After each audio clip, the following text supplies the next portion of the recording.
Recording in progress.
My dear learned friends, I am the original creative element of this vast universe. I am knowledge divine. I have no beginning. I have no end. Dear friends, way back in the 13th century, the philosopher saint Sri Dnyaneshwar from India said that the entire infinite universe is a manifestation of pure intelligence and consciousness, the ultimate reality, the ultimate truth, Almighty God, which operates in a psychic form and which was assertively confirmed by latter-day scientists like Dr. Albert Einstein, Dr. Erwin Schrödinger, Dr. Roger Penrose and others. For the last many millennia, intelligent beings have worshipped me in various forms and have pursued me to find answers to many questions and solve many mysteries of this vast universe.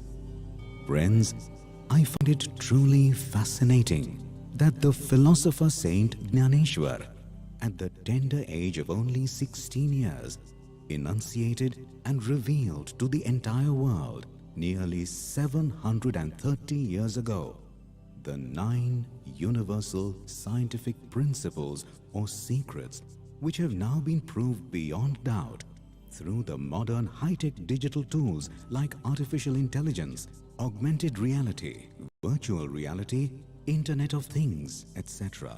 through their applications like Google, Facebook, Instagram and so on.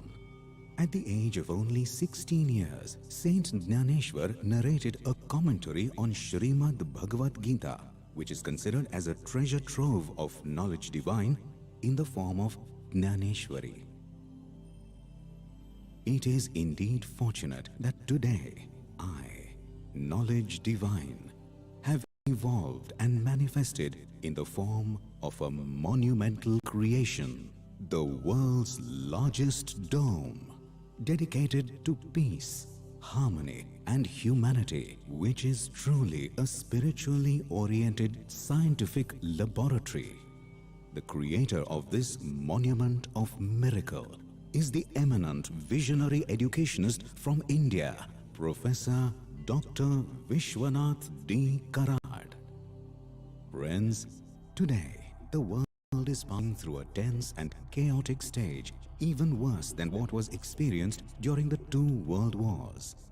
The present one is also a war between good and evil, sacrifice and greed, virtues and vices, tolerance and stubbornness, religious coexistence and fundamentalism, traditional time-tested values and quick gains, ego and humility, and so on. The world is witnessing mind-boggling scientific and industrial developments on the one hand, while on the other, there is total chaos, confusion, terrorism, bloodshed and massacre in the name of caste, creed, race, religion and trivial issues like boundaries of nations.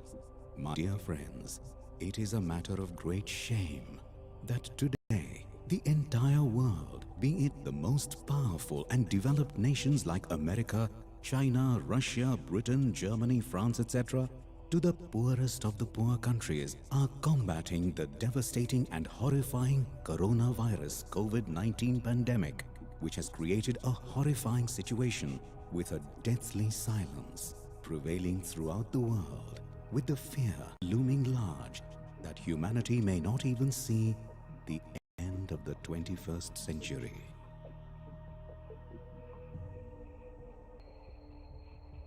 Friends, it is also quite unfortunate that the scientific developments of today have created avenues for material comfort and luxury instead of creating a pathway for peace and well-being of mankind. The powerful nations seem to be engaged in stockpiling chemical, biological and nuclear weapons like hydrogen, neutron and atomic bombs instead of helping the poor and needy and spreading the message of peace. Today, the need of the hour is to promote a culture of peace through the appropriate understanding of the role of science and spirituality, with the scientific component being represented by the body and the brain, and the spiritual component being represented by the mind and the soul, together making for the universal scientific laws or principles, Vishwatmak Tattva. Of the many countries on this planet, India is one which has pursued knowledge divine for many thousands of years and has tried to find the ultimate truth, ultimate reality, Almighty God. Many saints, sages, seers, rishis, munis took birth in India and revealed and enunciated the most scientific and spiritual secrets of the universe for the well-being of humanity. Friends, from among learned and wise people that took birth throughout known human history, I found philosopher Saint Shri Dnyaneshwar to be a true embodiment of me, knowledge divine. Saint Dnyaneshwar, in a lifespan of only 21 years, revealed my true form before the world through his assertion that the entire universe is pure consciousness and intelligence. Saint Dnyaneshwar was not just a saint in the spiritual sense of the term, but a true philosopher who unfolded some very basic universal principles or secrets and assertively stated that the whole universe was an intelligent and conscious being. My dear friends, it is therefore quite befitting that the world's largest dome, a symbol of knowledge divine and peace, be named after this great philosopher, Saint Shri Dnyaneshwar. This dome, which has taken form near the city of Pune in India, has become a beacon of humanity, universal brotherhood, and peaceful coexistence. Friends, perhaps for the first time in known human history, stand 54 beautiful life-size bronze statues of some of the great saints, scientists, and philosophers in this largest dome dedicated to world peace. They are those who, over the years, have found recognition as the true makers of world history, and they have assembled here in this wonderful dome like a round table conference to discuss the future of this world.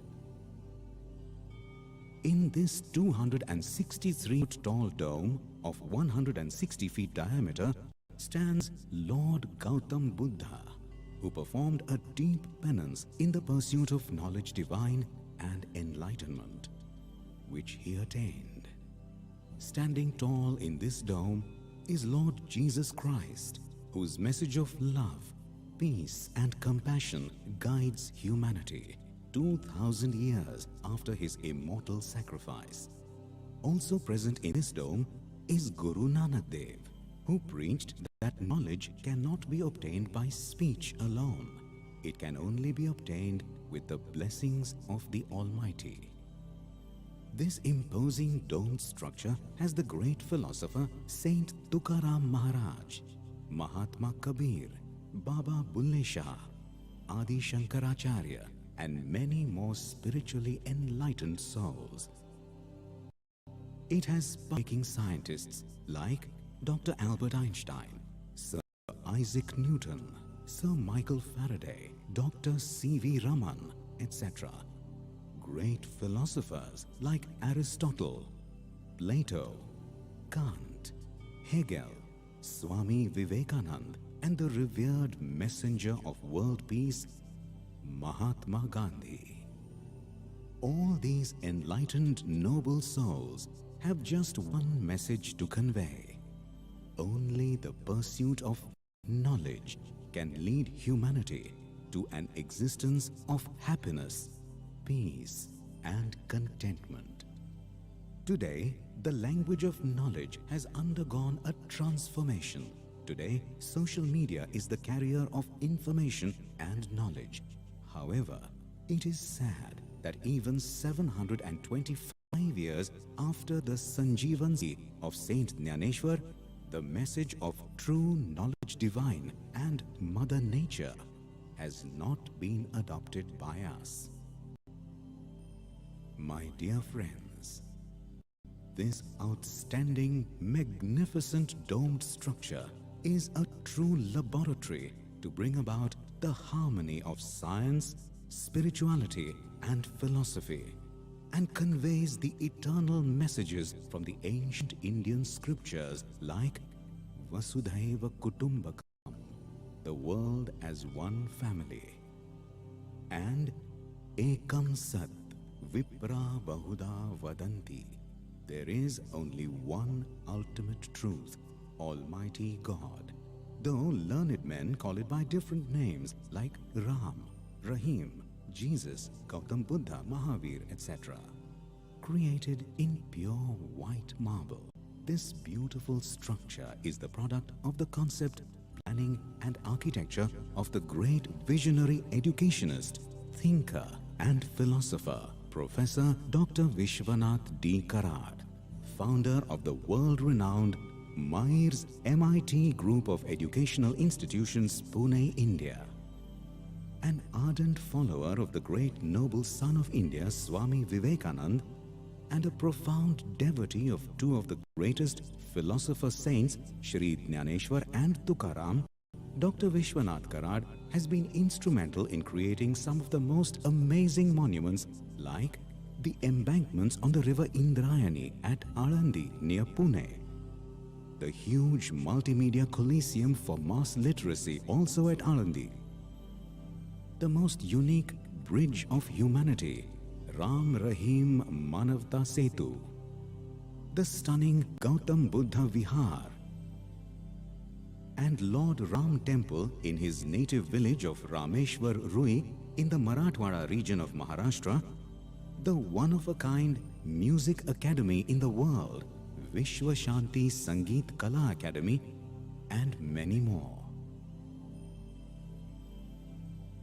Dr. Vishwanath Karad's strong belief in the prophetic statement of Swami Vivekananda that the union of science and spirituality alone will bring harmony and peace to mankind has led him to promote the concept of value-based universal education in the various educational institutions and universities like the MIT World Peace University, Pune, India, the MIT Art Design and Technology University, Rajbagh, established by him for the holistic development of the students and society at large. After this magnificent dome, some leading personalities of India had this to say. We look at this magnificent dome. To me, this is not just the biggest dome in the world. To me, this is the biggest idea, the biggest message to the world, which it badly needs today. Professor Karad, you have given so much in the field of education to this state of Maharashtra, to India, but this is your greatest gift that you are leaving behind. They say individuals go, but institutions live. Individuals go, but ideas live. Individuals go, but messages live. This is the greatest message that you have left for us. May I request you to applaud not only him, but all these workers with a thunderous applause. Doctor Vijay Bhatkar ji ने कहा, Dr. Vishwanath Karad, creator of this edifice, it is only through the union of science and religion correctly interpreted. We have only two options. Either we live together or we perish together. It is in this context, this monument will stand. Remind us that these are the people who build. 54 people, they say, are representative people. Scientists, religious leaders, social reformers. So we take inspiration from them, and they have carried the world so far. We have a long way to go.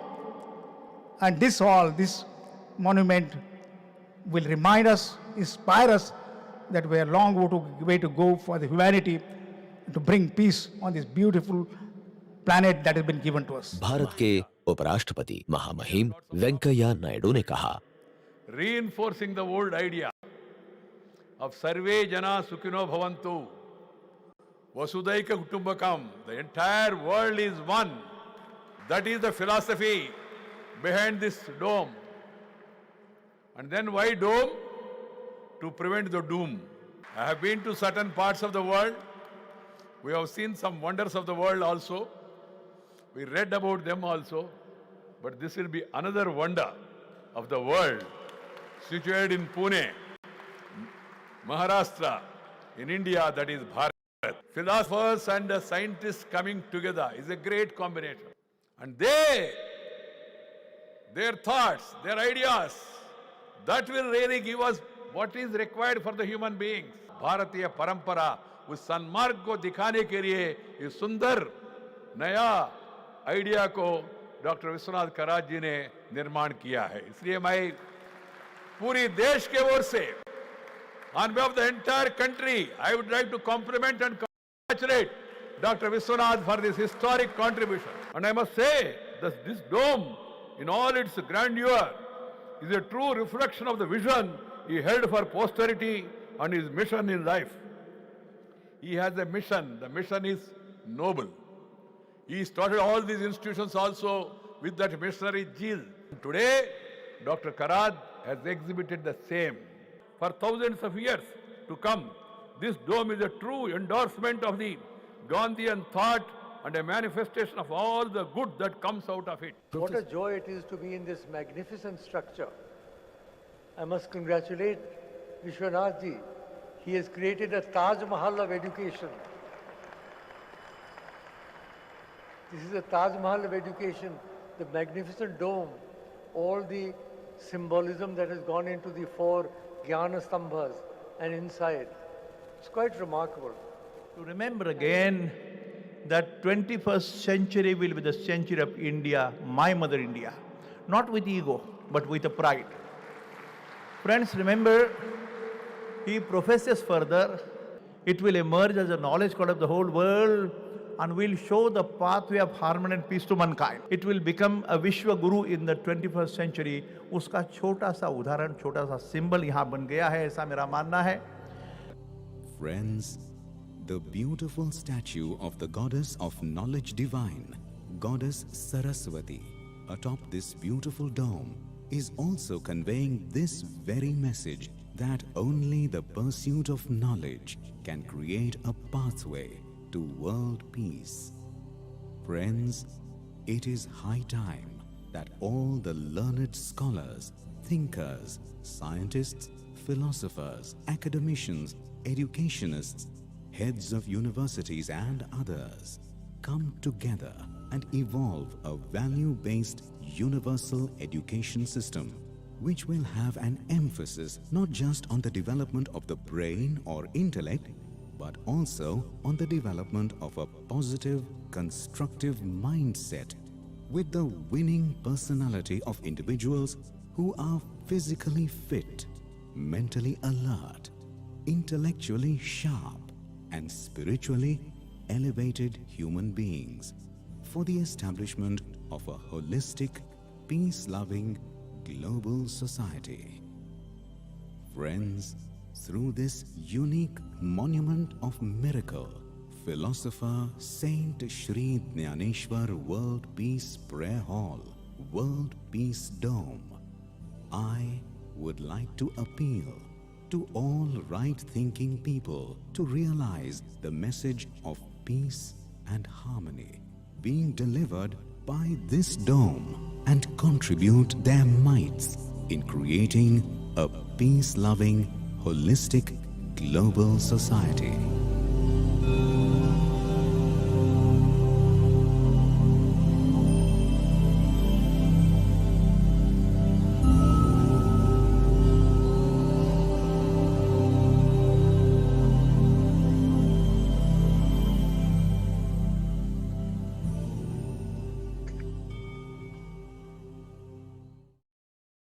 Shainika, we are ready to go. In another 1 minute, we are going live. Sure, sir. Yeah.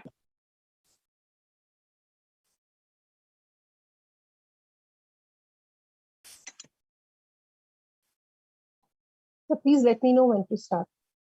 Yeah, I will give you a signal and we are going live on the various YouTube channels, on various Facebook channels, plus all on the media.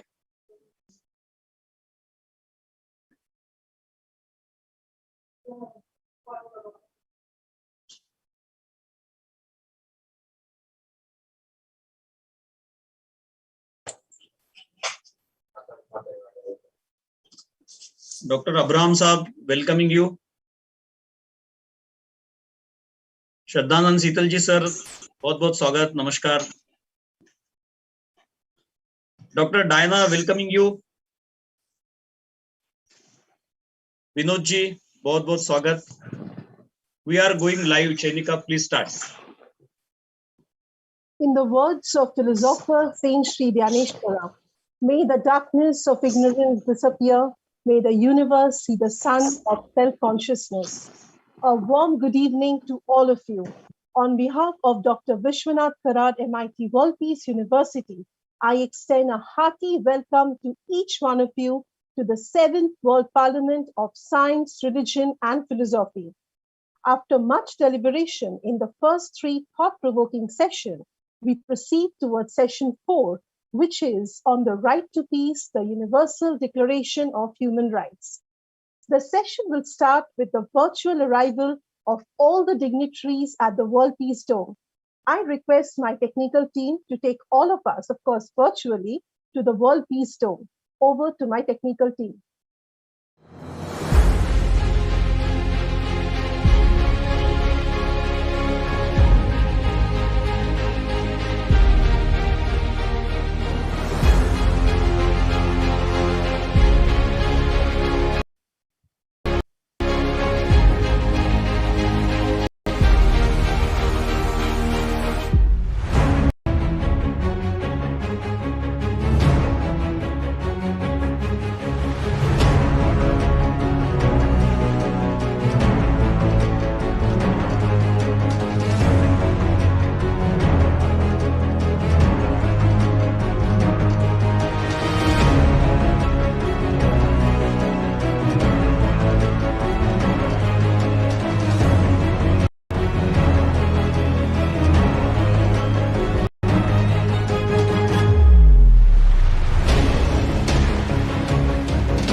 Thank you so much.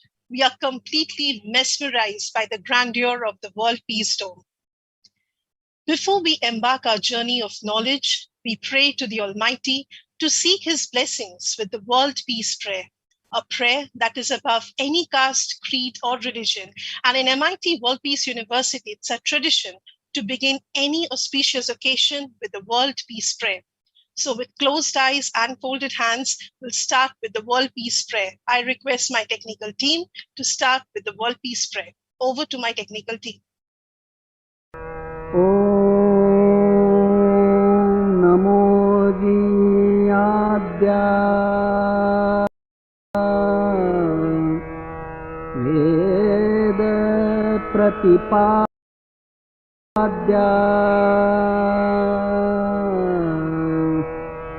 जय जय स्वसंवेद्या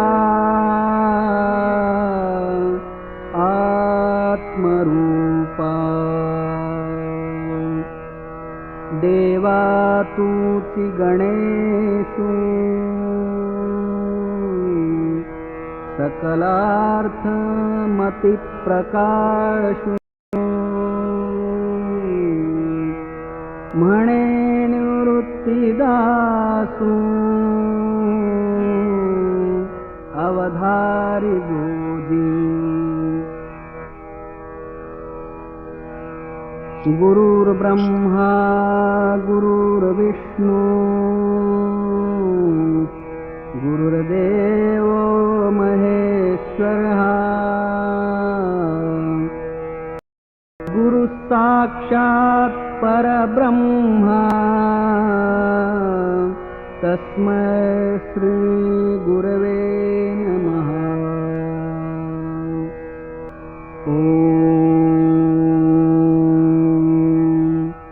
पूर्णमदः पूर्णमिदं पूर्णात् पूर्णमुदच्यते पूर्णस्य पूर्णमादाय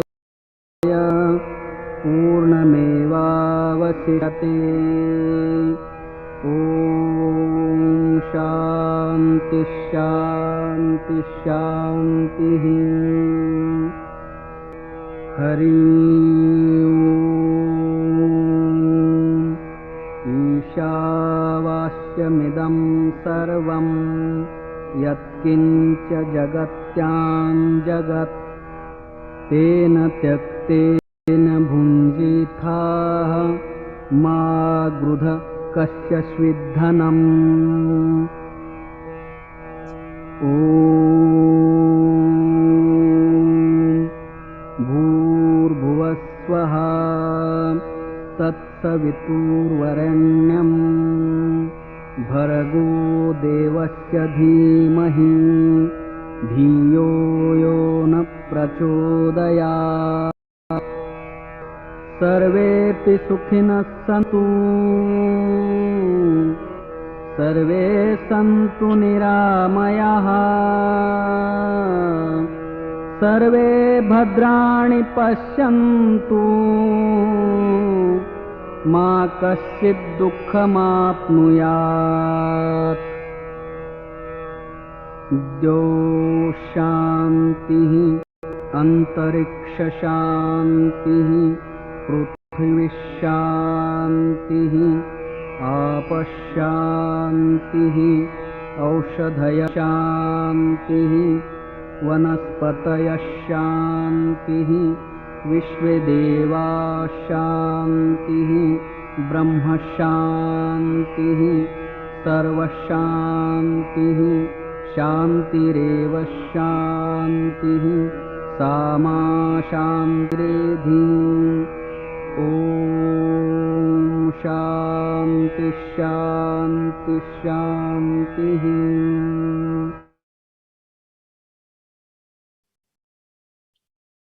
Thank you. The concern of the humankind for peace can be assessed by taking into account the fact that all religions, all religious scriptures, and several religious ceremonies are committed to the cause of peace, and all these advocate on elimination of war. Since 1945, the United Nations and its specialized agencies, several international associations and institutions, international peace movements, global and national level human rights movement, and in fact, all members of the international community have been consistently and strongly advocating the need for the preservation and promotion of peace against war. In contemporary times, the most urgent and important international objective has been to preserve, protect, and defend peace.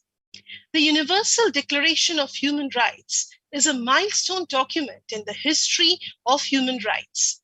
On 19 December 2016, the Declaration on the Right to Peace was ratified by the plenary of the United Nations General Assembly. Article 1 of the resolution states that everyone has the right to enjoy peace such that all human rights are promoted and protected, and development is fully realized. We begin today's session with a welcome address by Professor Dr. Anand M. Chakradev, Pro Vice Chancellor, MIT Edith University. Over to you, sir. Good afternoon. Welcome to 7th World Parliament of Science, Religion and Philosophy, Session 4. With session theme, The Right to Peace, the Universal Declaration of Human Rights. I'm not a great speaker, neither I am a philosopher, but I'm witness of all the development which has happened in last 17, 18 years. I was present for first World Philosophers Meet in 1996. And since then, I have attended almost all the parliaments which took place in MIT group of institutes.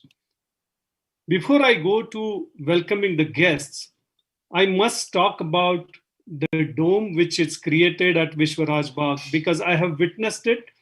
I was there when the foundation was laid down. I was there when the piling work was going on. I was there when the construction happened. I'm still there when the entire monument, entire dome is completed as Sri Sant Jnaneshwara World Peace Prayer Hall and Library.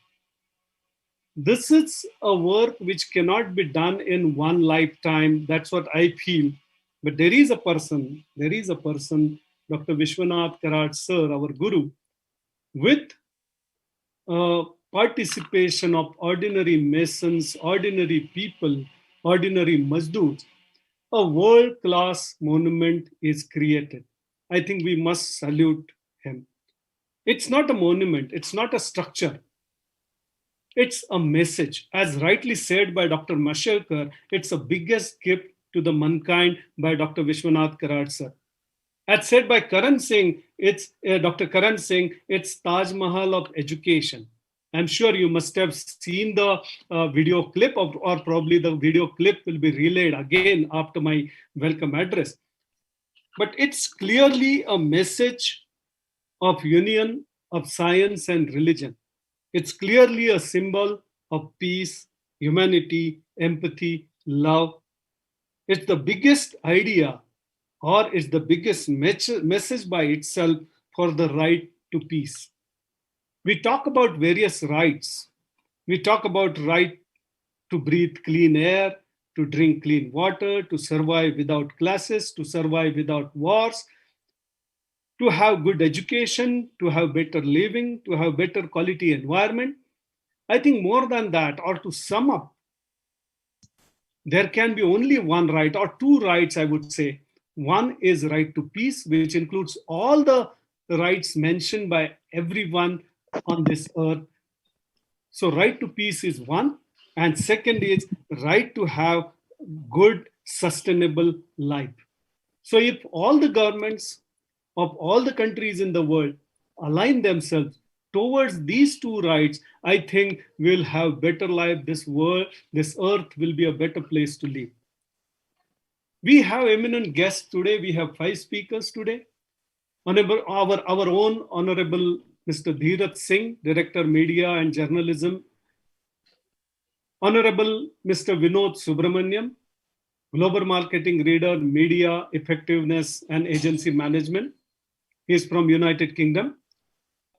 Honorable Shraddhananda Seetalji, Chairman GHRD, Global Human Rights Defense, The Hague, South Holland, Netherlands.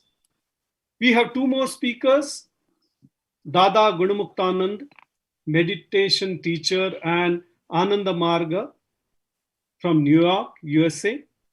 And we have 1 more eminent speaker, Dr. Diana Coleman, Professor, Department of Comparative Cultural Studies, Northern Arizona University, Arizona, United States. After these speakers, of course, we'll have a presidential address by our own Professor Dr. Vishwanath Karad sir.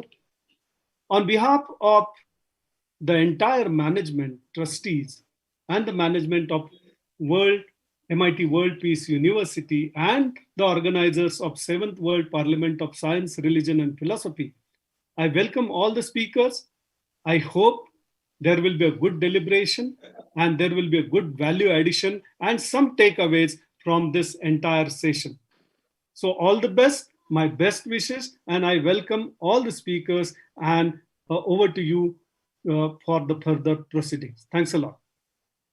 Thank you so much, sir, for setting the tone of the session. The World Peace Dome, conceptualized, designed, planned, and created under the guidance and supervision of visionary educationist and proponent of peace, Revered Professor Dr. Vishwanath sir. This World Peace Monument is dedicated to public to be the center of wisdom, knowledge dissemination, and social transformation.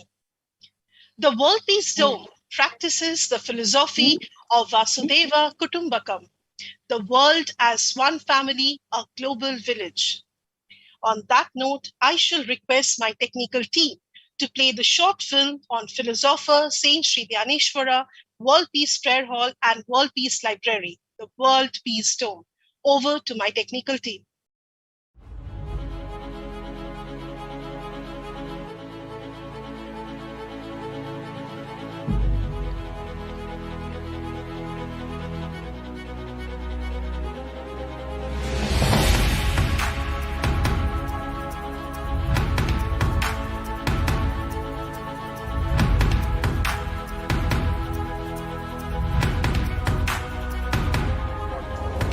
This country has always propagated one thought, Vasudhaiva Kutumbakam, my dear friends.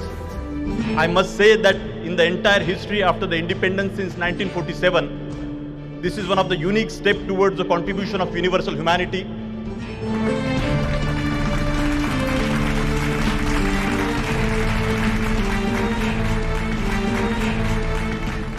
I appeal to the Vice President and Honorable Chief Minister to recognize this World Peace Dome as a structure of national and global importance and support to promote it in such a way that it evolves as one of the prominent tourism destinations of the world. We should remember and respect like Professor Vishwanath Karat and millions of people like that, and remember the great service they have done. They should be remembered forever. That is also equally important for all of us. This is the message of this dome. This is the idea of the dome. This is the tallest, not only in size, but also in ideas. But if it takes away the rest of the days of my life and gives me one day where I can come back and look at this magnificent dome, magnificent message to the rest of the world, to me, this is not just the biggest dome in the world. To me, this is the biggest idea, the biggest message to the world. Science without religion is lame, and we all know this. Religion without science is blind.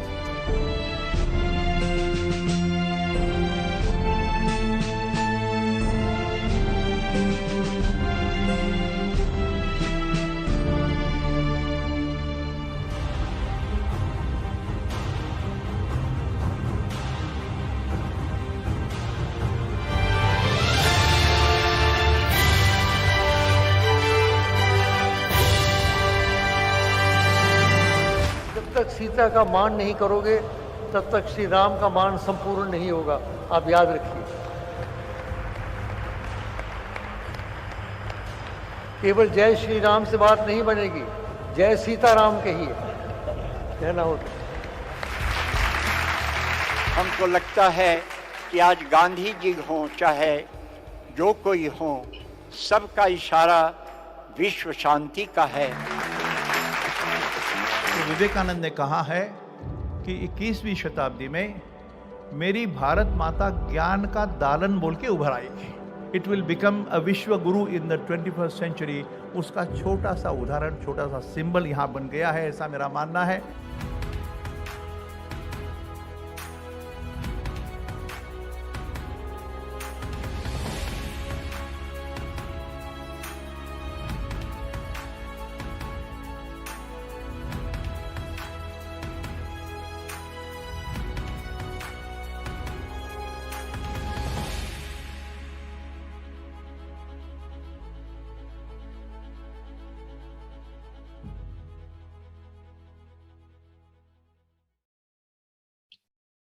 Thank you to my technical team, and thank you, sir, for gifting this monument to the society, to mankind.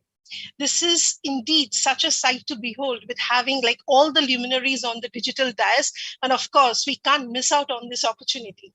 So I request my technical team to capture this moment for a lifetime. And I request all the panel members to put on their video with a beautiful smile on the face to capture this moment.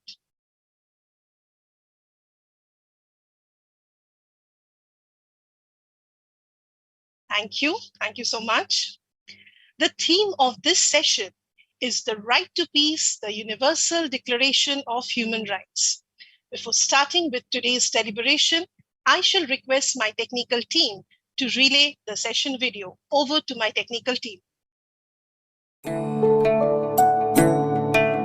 The right to peace, the Universal Declaration of Human Rights.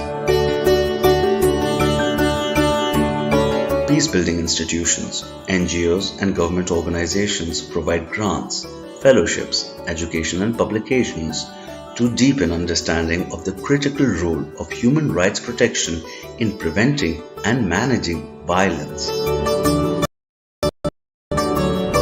As the peace-building institutions global team works with governments, civil society and faith leaders, women and the youth to prevent and reduce violent conflict, we are guided above all by the belief that every person in every place deserves the opportunity to live in peace.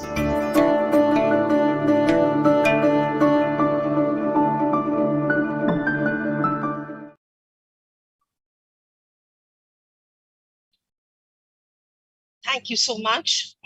Ladies and gentlemen, please allow me to welcome Mr. Dheeraj Singh. Mr. Dheeraj Singh is a director of MIT World Peace University's School of Media and Journalism and the Idea Lab, a unique hub of communication, innovation, and design. He has a vast experience in strategic communication and media across different platforms, which include the print, TV, digital, film, and branding.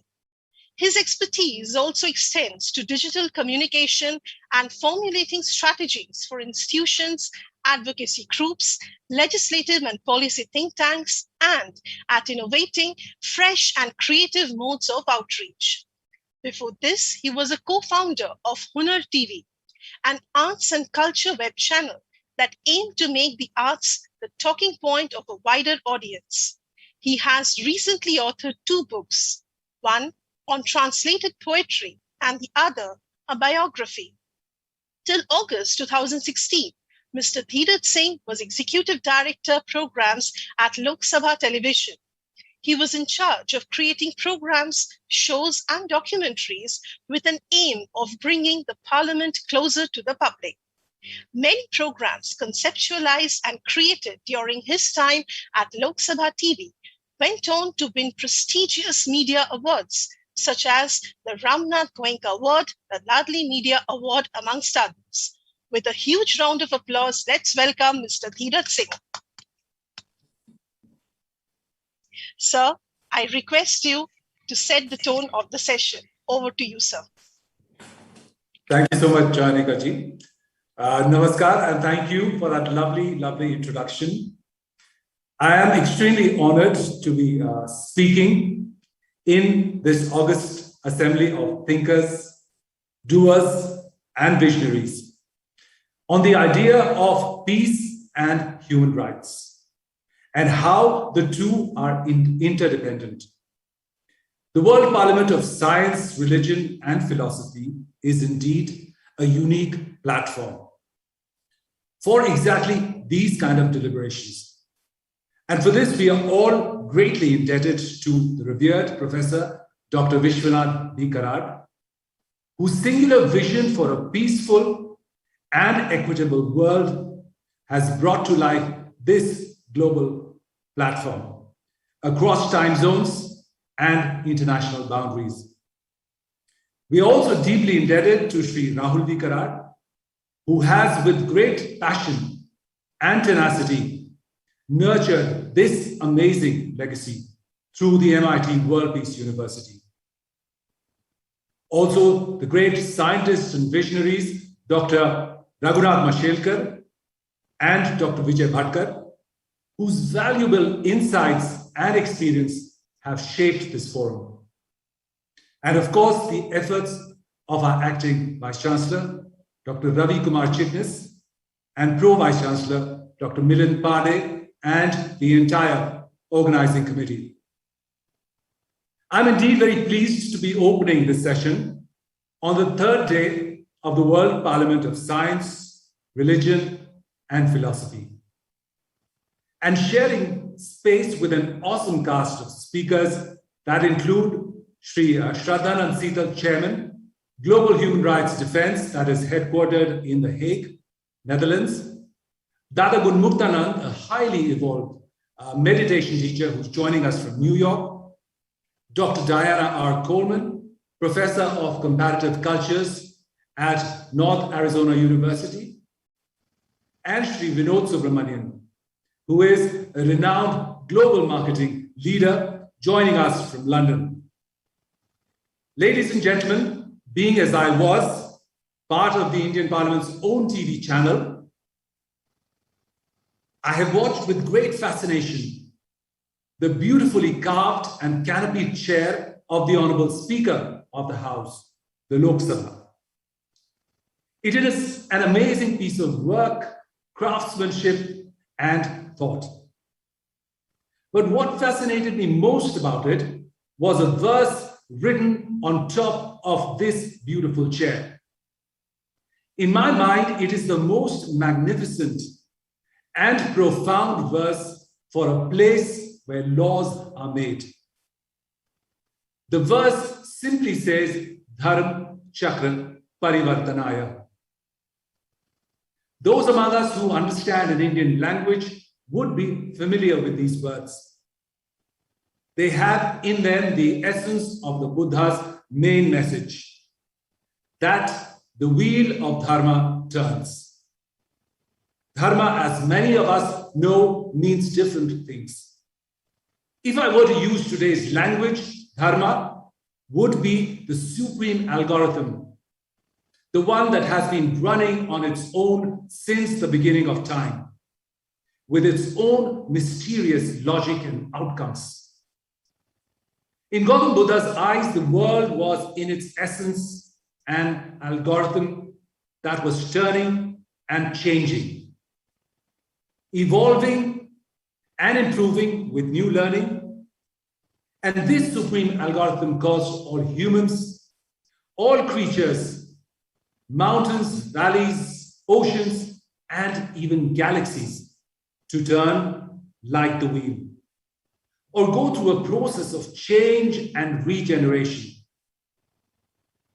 What is the point, you may think, of having this idea of impermanence emblazoned on the chair of the leader of the world's largest democracy? In my humble view, the point of Dharma Chakra Parivartanaya is absolutely clear and explicit. It is to instill in those elected by the people the message of the turning wheel, that all power, all influence is impermanent, and that it will eventually change hands, and that the wheel that has placed them in the August House will also one day show them the door. That, in my view, is the beautiful thought, because it urges lawmakers to use the power vested in them for the larger good. I can think of no other legislative body in the world that has such a magnificent and profound reminder to its members. Of course, this short and profound message on the speaker's chair is often forgotten, or worse, ignored. When lawmakers begin to believe that they are the law, when they assume that the faith entrusted by the people in their ability to change things has given them a license to do as they please, it is then that the profound impact of these three words, Dharma Chakra Parivartanaya, is lost. The fact that Baba Bhimrao Ambedkar became the father of the Constitution paved the way for a book of laws that was inclusive. That was sensitive to the rights of people who had for thousands of years been willfully invisibilized. It was a constitution which ensured that despite the massive and mind-boggling diversity of language, food, customs, and belief systems, some of which even older than time, India, that is Bharat, succeeded in leading the way in defining human rights for the world, whose constitution aimed at providing justice, liberty, equality, and fraternity, not just to some or most, or even a few chosen ones, but to all its citizens. The Indian Constitution and the Universal Declaration of Human Rights were almost concurrent documents, both aimed at giving those who had for centuries been denied rights and recognition as citizens, as fellow travelers on the planet. The wheel of Dharma has once again brought us into an unexpected turn in our nation's history. A place in time where much of our old wisdom has been wiped clean and repurposed into newer, WhatsApp-enabled narratives of hate and division. When we are being told to look at people through the prism of religion and religion alone.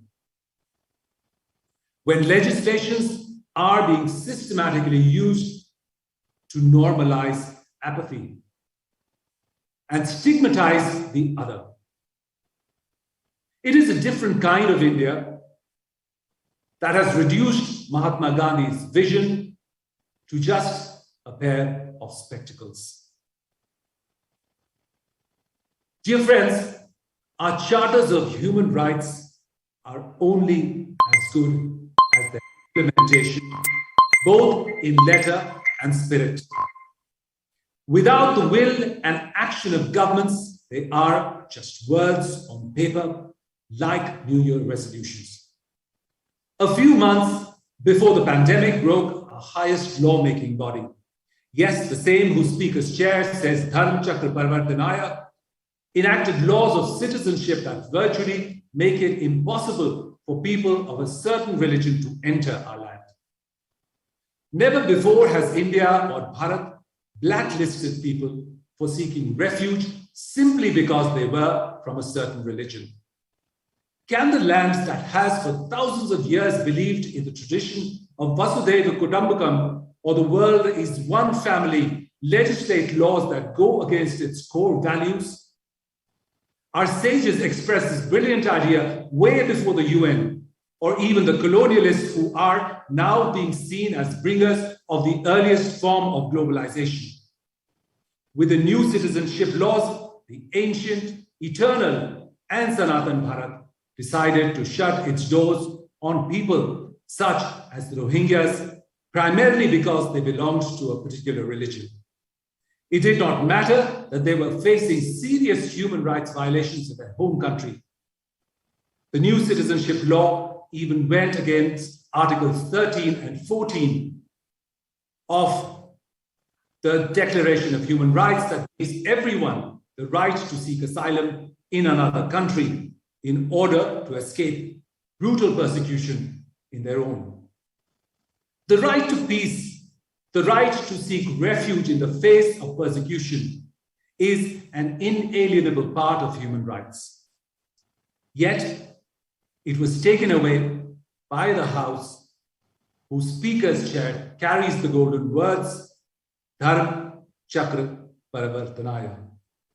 The wheel of Dharma has indeed turned for the worse.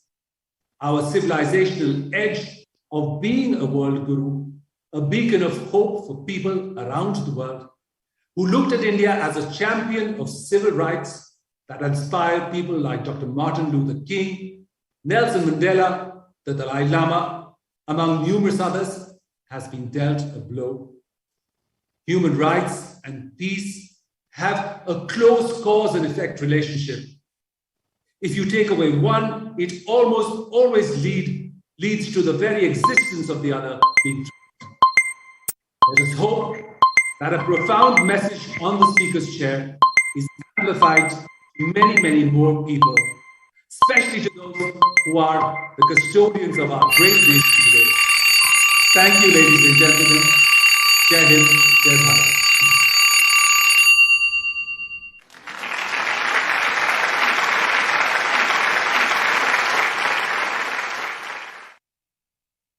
Thank you, sir. Thank you so much for setting the context of the session so well. Ladies and gentlemen, it's indeed my honor to welcome Mr. Vinod Subramanianji, the global marketing leader, media effectiveness and agency management procurement leader, London area, United Kingdom. He is an integrated marketing communications leader, coupled with a deep commercial expertise.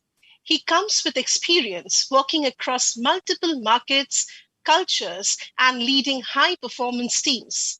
He is now a director in Didi, a global leader in the mobility space. He was heading the marketing procurement at Hawaii Technologies, a leader in the telecom technology space globally. He also leads the agency management and is responsible for building and managing the relationship with key agencies across media, advertising, digital, technology, production, retail, and forging a true partnership. His area of specialties include integrated marketing, brand strategy, media communications planning, marketing procurement, negotiation, pricing, agency management, global team management, event management, contract management, change management, category strategy, contracts and compliance, and of course, media audits. With a big, big round of applause, let's welcome Mr. Vinod Subramanianji.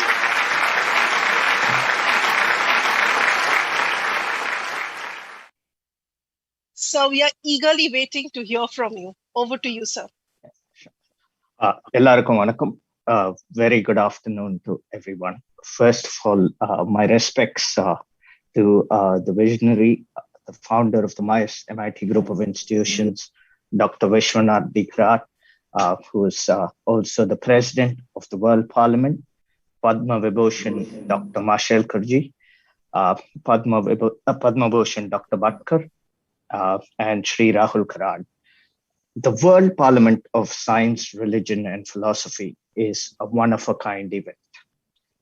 Over the last 3 days, I've been following some of the sessions, and I have been absolutely amazed with the kind of speakers and just listening and sort of learning from them really inspires me a lot. I'm also totally amazed how you managed to do this, and this only demonstrates your commitment to promoting world peace through this unique event. I come from Chennai, Tamil Nadu, and it is only fitting that I start off by quoting a legendary philosopher, a poet from Tamil Nadu, who said 3,000 years ago, his name was Kaniyan Pungundranar, and he wrote the Purananuru, and he said, Yadum Ure Yavarum Kelir. It means that every single town in the world belongs to me, and everyone is my kith and kin. And he said this 3,000 years ago. Kaniyan Pungundranar rejected any forms of separation and emphasized on universality. Look at his thought. Somebody from a small village panchayat in Mahibalanpatti in Sivaganga district in Tamil Nadu said this 3,000 years ago. In fact, I would like to now tell you about 4 lines from the Purananuru, which Kaniyan Pungundranar said. And it says, Yadum ure yavarum kelir, Tidum nandrum pirartara vara. Means that all the good things, the life's good things, does not come from others, nor from others' gifts, or nor from anyone's ill. It says, Nodalum tanidalum, avatroranna. The pain and the pain's relief are all from within. Sadalum puduvade, andre vardal. Death is no new thing, nor our bosom's thrill. In fact, to me, Kaniyan Pungundranar articulated the idea of the United Nations 3,000 years ago. And such was his profundity that the words Yadum Ure Yavarum Kelir is inscribed on the walls of the United Nations organization even today. Again, in the 3rd century BC, in India, my motherland, Ashoka the Great, he promoted the principles of Dhamma in his empire. And this set the ideal social behavior for promoting peace and enabling prosperity in the kingdom. In fact, if you look at Ashoka's Dhamma and the principles, it is all about everyone living in peace and harmony. It was about non-violence, it was about ahimsa, and how people should be tolerant and display respect amongst sort of each other. Come closer to the 20th century, and we all know that the United Nations organization on the 10th of December, 1948, announced the Universal Declaration of Human Rights. It was a set of 30 rights and freedom, and that belonged to every one of us. Lady Roosevelt, Lady Eleanor Roosevelt, the former First Lady of the United States, she was the chair which drafted the UDHR back in 1948. And when this was done, she referred to this as a Magna Carta for mankind. It was in 1958, if I'm right, during the 10th anniversary of the UDHR, Eleanor Roosevelt gave a speech in the UN. And the topic of the speech was, where do human rights begin? And I quote, where, after all, do universal human rights begin?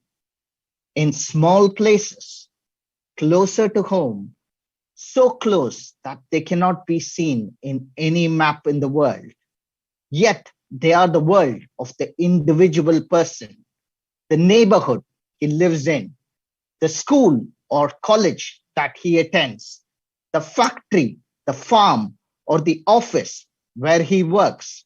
Such are the places where every man, every woman, and every child seek equal justice, equal opportunity, and equal dignity without discrimination.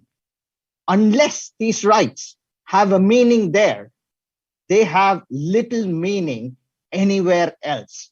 Without concerted citizen action to uphold them close to home, we shall look in vain for progress in the larger world, end quote.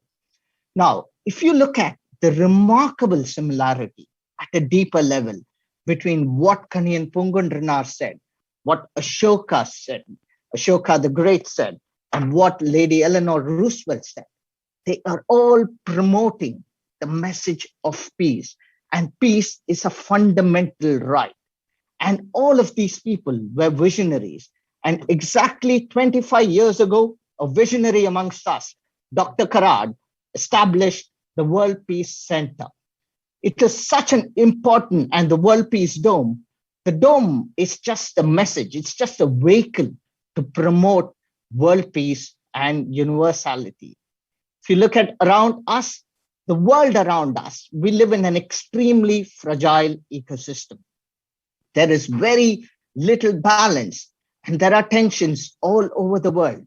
I do not want to name any country, but what I believe is holding this world together is the balance, is the union of science, religion, and philosophy.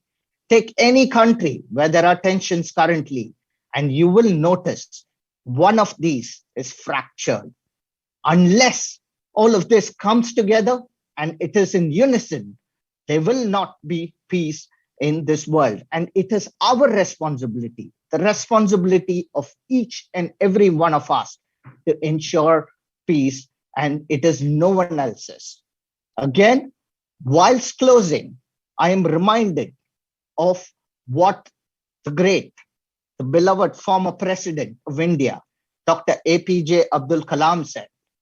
And he said this at the 50th anniversary of the European Parliament, where he said, and I quote, "Where there is righteousness in the heart, where there is righteousness in the heart," look at his words, so carefully crafted, "there is beauty in the character.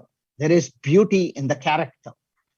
Where there is beauty in the character, there is harmony in the home. Where there is harmony in the home, there is order in the nation.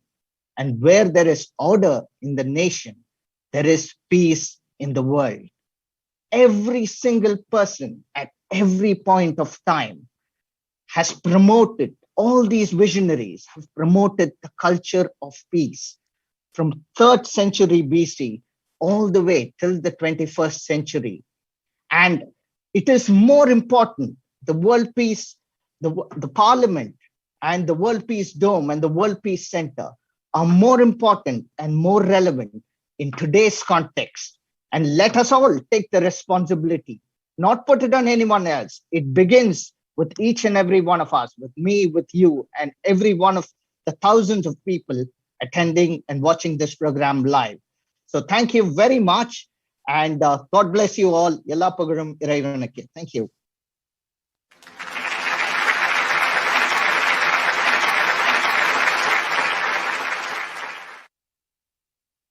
Thank you, sir. Thank you so much for that engrossing speech.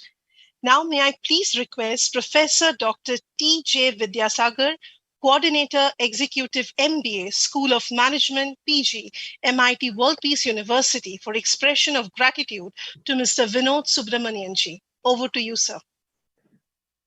Thank you very much, Professor Chainika Basu ma'am.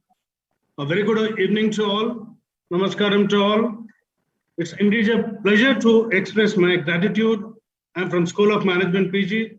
Would like to thank first the founder president, UNESCO chair, Professor Dr. Vishwashanti Karatji, and Professor Rahul Karat sir, executive president, honorable vice chancellor, Ravi Kumar Chitnis sir, other family members of MIT. It's indeed a pleasure to listen to such kind of a wonderful personality, Mr. Vinod Subramanian.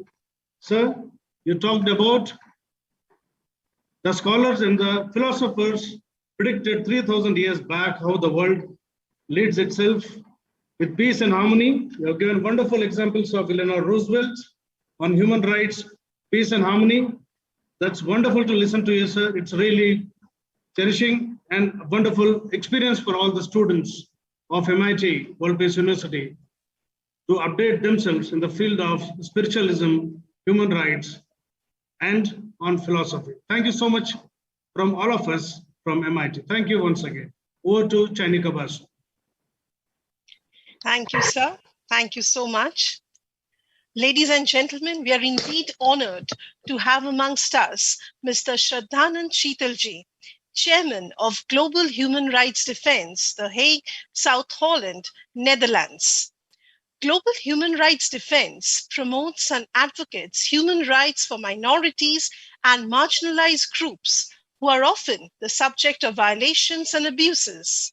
The mission of it is to actively promote and protect the human rights of these minorities and marginalized groups who are excluded by the local authorities and therefore miss the global attention. The GHRD attempts to enhance the socio-economic empowerment of these minorities and marginalized groups by educating, advocating, and influencing the legal position. The GHRD monitors the human rights violations and utilizes the collected information to advocate and influence the change in the society using global platform. Its actions and support help in policymaking and educating the different stakeholders in order to abate the human rights violations incidents. The GHRD envisions a world where the rights of all minorities and marginalized groups are respected and upheld in accordance with national and international laws, treaties, and agreements. He has been bestowed with several awards like the Jan Mitra Award, the Surya Datta National Award for Global Peace Publications. The GHRD granted the special consultative status with the Economic and Social Council of the United Nations to him in the year 2003. He is also the director and producer of movies like Sold, Child Trafficking, Nepal to India, Life in Darkness, Pakistan Minorities, Daily Crucifixion, Christian Minorities in Pakistan, and Life Kajal Bhil Case Protection of Minority Children, Forced Marriages in Pakistan. With a big, big round of applause, let's welcome Mr. Shraddhanand Sheetalji. Namaskar.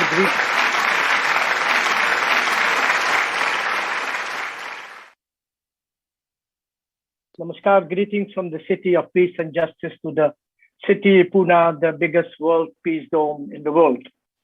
And it's a pleasure for me and an honor to be on this platform. And my special regard to Professor Dr. Kararji and Rahul Kararji and the whole staff of MIT. Yes, indeed, I think we have this started with the declaration of the United Nations. And in fact, it was a declaration, not a treaty. And it doesn't have direct legal obligation for countries. It's only have a clear bench for universal human rights standards that must be implemented on country-wise. And unfortunately, we see that it's human rights becomes more economic trademark. And I'm very pleased about that, to see that country like in India and other parts in Asia are also more actively setting up platforms for human rights centers. Let's be clear that the human right is not an octroi for the West. The West always have this pretend to promote this, that they are the peace builders of the world. And we know that for sure, that it's just when it comes on their own benefits. And we see that countries that are not active on the human rights platform seems that they don't have any value, they don't pretend to have human rights standards, but that's not true. And it's frustrating us in the human rights work that we see that human rights is being used as a trade. For one example, that is very frustrating for us, that time when China invaded Tibet, some Western countries were very silent because they thought it is a big market for us opening in China. We can do business in China. And we just sacrifice a country. And if you compare it to the invasion of Kuwait, where Saddam Hussein invaded Kuwait, then the whole world was in power to free Kuwait because there was oil, there was money. And what we see that we have to stop pretending that the Western countries who have these institutions like Geneva, in the US, the UN stuff, it's time that we will have institutions like this also in Asia and Africa. It's stupid to say that only peace talks can be held in the West. It's time that's why we are very, very much enthusiastic about the setup of the peace dome, because it can be the center of the Asian part of the counterpart of the building of this center in a peace talks and bringing peace, educating people about peace. And we always have this discussion that don't think that what we think that is peace is not existing in the other part of the world, especially when they don't know the history of. We said that King Ashoka was the first one who had the first declaration on human rights, long before the West was talking about human rights. So there is so many information that we need to share. And we always believe that human right is a universal right, and it can be only executed when people understand the value. And as we have seen, very, very, very frustrating that if you see the human rights violation in the neighbor countries, let me say by name, I in Pakistan, where the minority just came from 45% to 3.5%.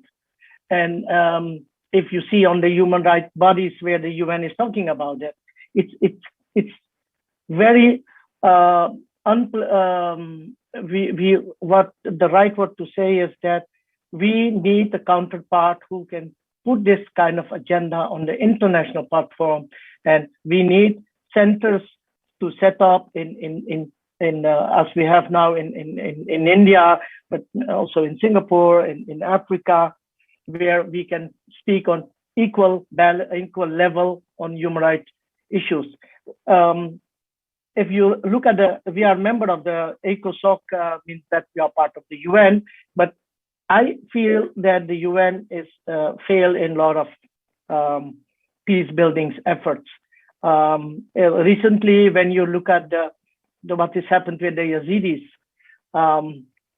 in the bringing peace and democracy in countries and leaving the country half unbuilt, you create a platform for fundamentalism, and then the genocide against the Yazidis is what we see is that human rights is only when we start looking at it as a benchmark and not as a economic benefit. You will never see any human rights report on Saudi Arabia, even not in the US. But is there no human rights violation in Saudi Arabia? Yes, there is. If you are talking about the genocide of the indigenous people in South and North America, where there is still not any recognition of the genocide of these millions of indigenous people that is being vanished in North America. So when we talk about human rights, it's always about countries that don't have the rights.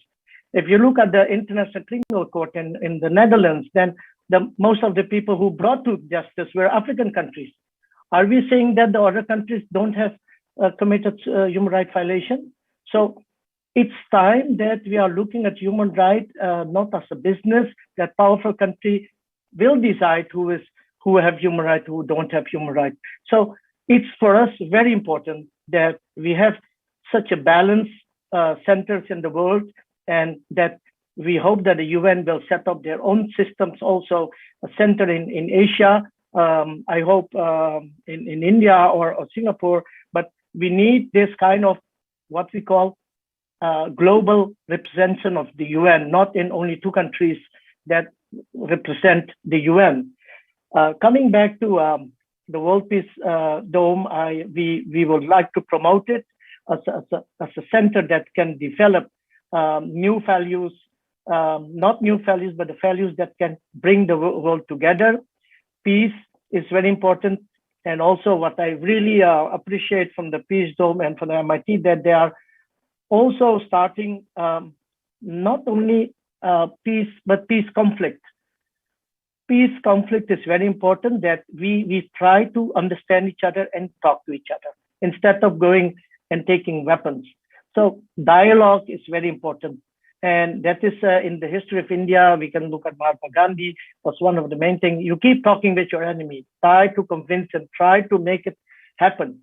And when there is no any outrage, then we have different way to convince them. But I think the most important thing is that the Peace Dome bring peace, justice, awareness, respect, and cultural, and as we all want in the world peace in this life.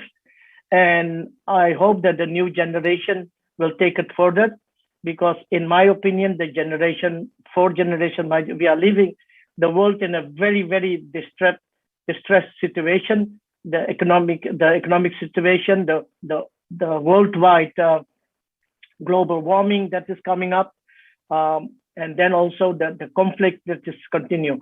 If you look at since 1948, I think there are more small war going on. More people have been killed. More people have lost their houses.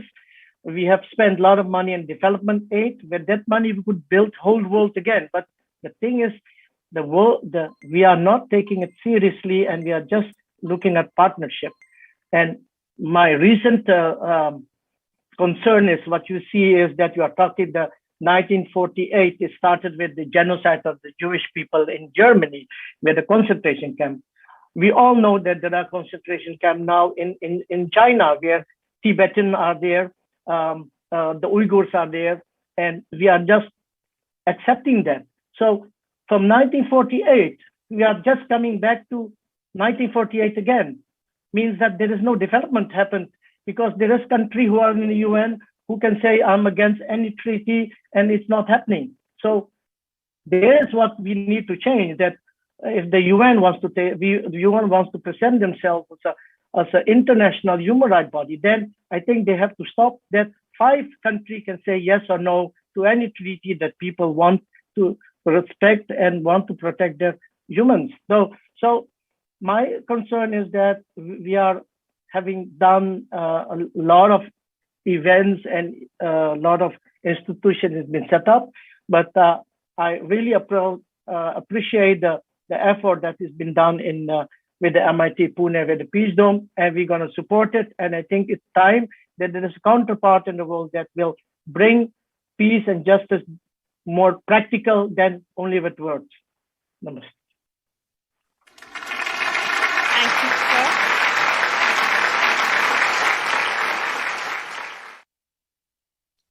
Thank you, sir. Thank you so much for that thought-provoking speech. Now I shall request Professor Aparna Dixit, Professor and Head of School of Management, PG, MIT World Peace University, for expression of gratitude to Mr. Shraddhanand Sheetalji. Over to you, ma'am. Thank you. Thank you, Dr. Chainika. Respected Professor Dr. Vishwanath Karad, sir, UNESCO Chairholder and Founder President of Dr. Vishwanath Karad, MIT World Peace University. Mr. Rahul V. Karad, Executive President of MIT World Peace University.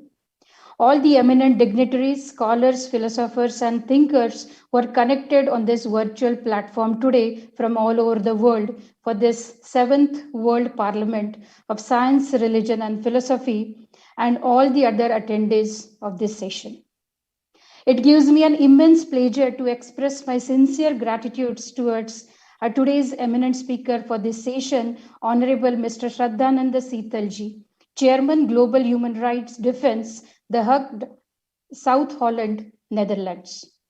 Sir, you have very rightly spoke that the human rights are the universal rights, and you have also shown us the very true and real side of this area called human rights by quoting several simple and very, very wonderful examples of various countries across the globe.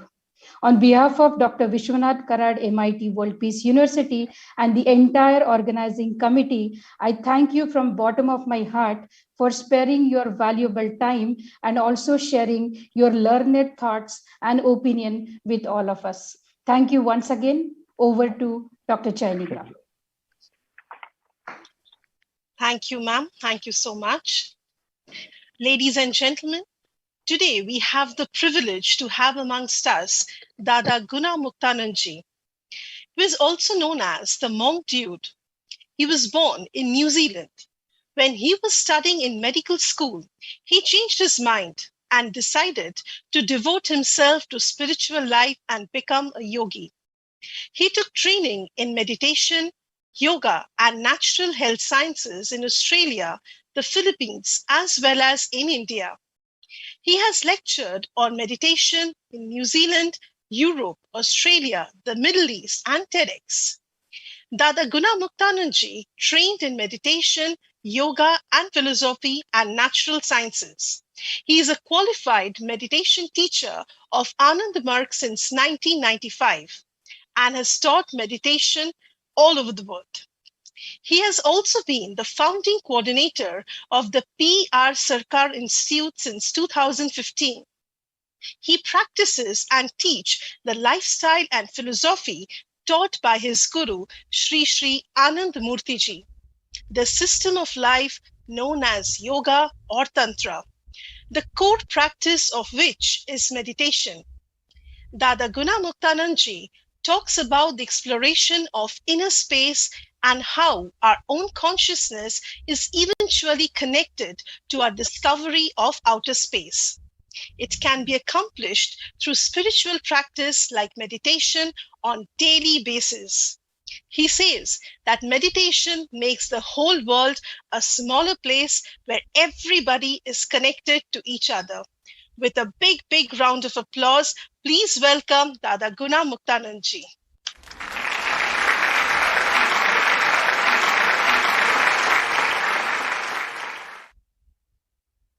Sir, we are eagerly waiting to hear from you. Over to you, sir.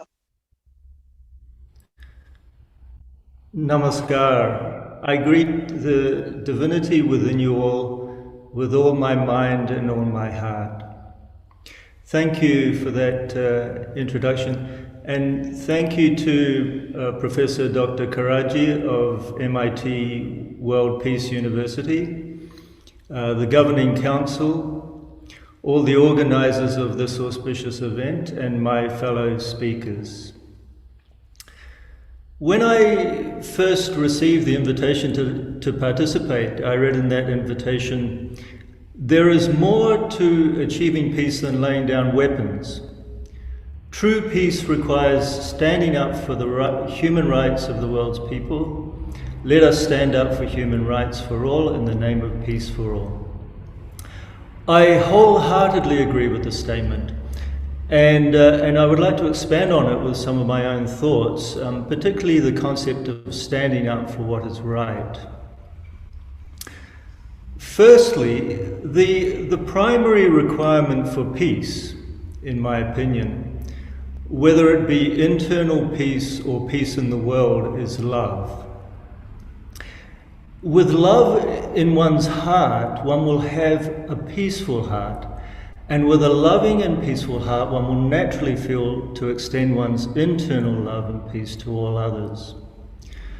That means all people, regardless of race, religion, or any other division, and not only all people, but all creatures too.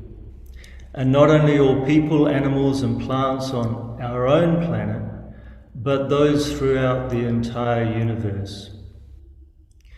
True love is universal love, universalism. And the philosophy of elevating humanism to universalism has been termed neo-humanism by my beloved Gurudev Sri Sri Anandamurti Ji. Now, standing up for what is right means to be proactive in protecting the rights of others, to be proactive in safeguarding peace. And if done with love in one's heart, without anger or hatred, and with the right intention, this is nothing less than an expression of dharma, of righteousness. Take the principle of ahimsa, for example. Ahimsa, the first principle of Dhamma Niyama. The real meaning of ahimsa is not pacifism. It does not mean that one should never use force. It means that one should endeavor to maintain the least harm in any given situation. But if there is a bully disturbing the peace, we are obliged by Dharma to oppose that bully, with force if necessary. If not, the disturbance of the peace is a greater harm. So ahimsa means the use of force if it is necessary for maintaining peace. Without the use of force, we cannot live. It is normal that we apply force in our everyday lives to make life better. The use of force is necessary in individual as well as collective life, and a well-knit human society free from social injustice cannot be attained without it, because there will always be forces opposed to peace. This is just the way of the universe. Take the case of Indian independence, for example. It is true that Gandhiji awakened mass consciousness in the people, and credit to him for that. It was Netaji, however, the great freedom fighter Subhash Chandra Bose, who channelized that mass consciousness into forcing the hands of the British and compelling them to leave India. And he did this at great personal sacrifice with no other motive than the liberation of the people of India. So India's freedom was brought about by dharmic fight, proactivity, not passivism. And the case could even be made that this fight for Indian independence was also a catalyst for bringing down colonialism all around the world. Of course, the political exploitation of colonialism was subsequently replaced by the economic exploitation of global capitalism, but that's another subject that obviously I won't go into now. As an aside, it may interest you that Anandamurti Ji demonstrated on several occasions that Netaji had not died in a plane crash in Taiwan in 1945, as had been widely reported, but had devoted himself to spiritual practice, meditating in a cave in Tibet, and that he subsequently attained Nirvikalpa Samadhi and left his body some years later. If anybody would like more details on this, you can contact me and I'll furnish you with more details. So, as we can see, the truth may be very different to the history, and increasingly more so today. Of course, we're all very much aware now that the truth may be very different to what goes around on various social media platforms. What we think we know as human beings is not necessarily the reality. We have to use our intelligence and conscience to discern it. The current world situation gives us only black peace at best. If we are to attain white peace, pure peace, we will have to do more than what we are doing now on the world stage. We will have to research more, we will have to be more discerning, we will have to get to the bottom of each and every force that may be disturbing the peace, and we will have to fight against those forces, within and without.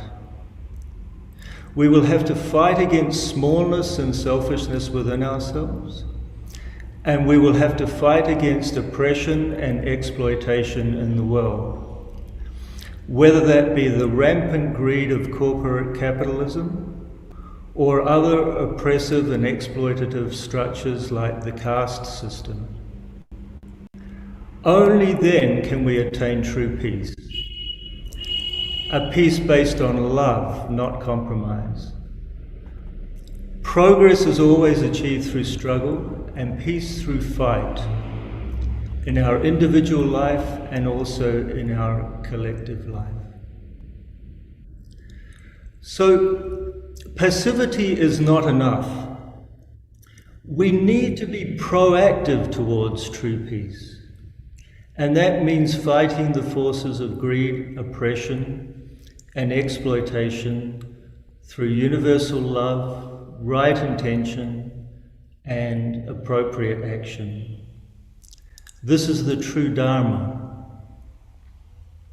So, in agreement with the Universal Declaration of Human Rights, certainly all people deserve the same rights of freedom, justice, and peace.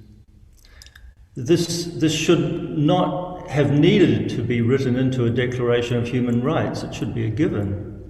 As human beings, of course, we're coming ever more so to the realization that to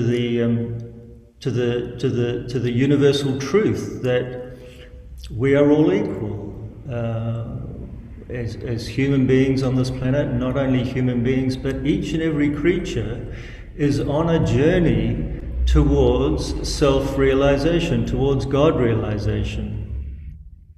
And as such, we are all brothers and sisters on the same path. It's just that we're at different stages on that path. So wherever we are on that path, regardless of wherever we are on that path, we should all have equal rights, and our dignity and freedom and right to peace should be protected.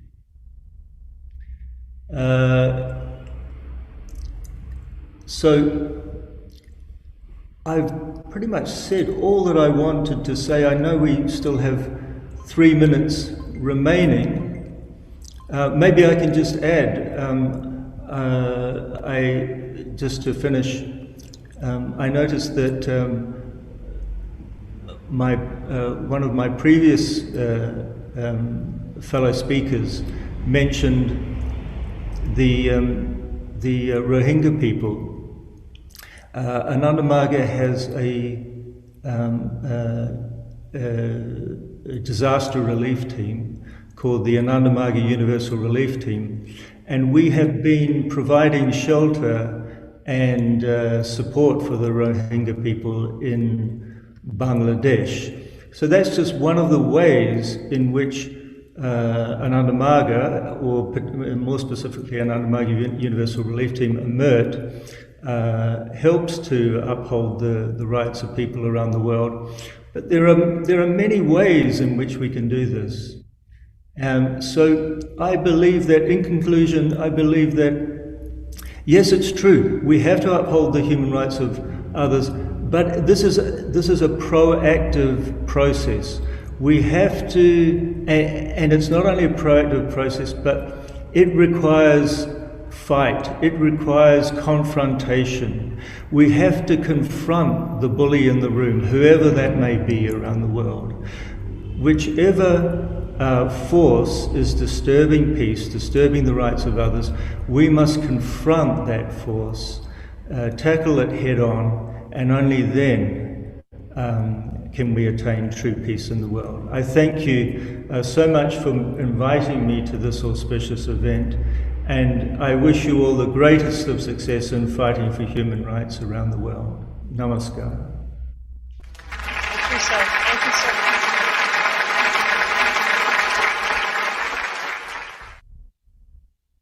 So indeed, so true. The day the power of love overrules the love of power, the world will definitely know peace.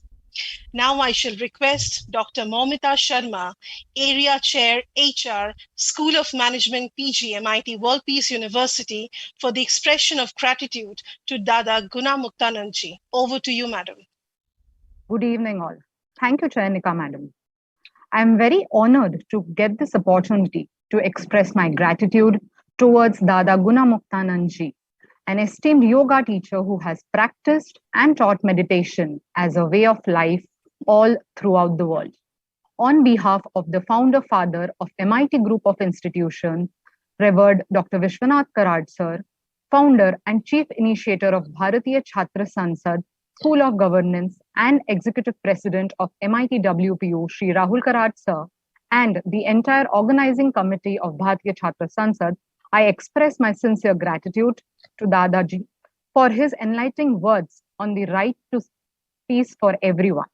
You have given us great insights about creating internal peace, which will ultimately lead to world peace and universal love. Also, standing up for what is right by being proactive and practicing dharma and ahimsa are important takeaways for the youth of today to create a better future for themselves. We are really grateful to you, Dada, for taking out time to share your valuable thoughts with all the people present here. Thank you. Thank you a lot. Over to you, Chayanika, ma'am. Thank you, ma'am. Thank you so much.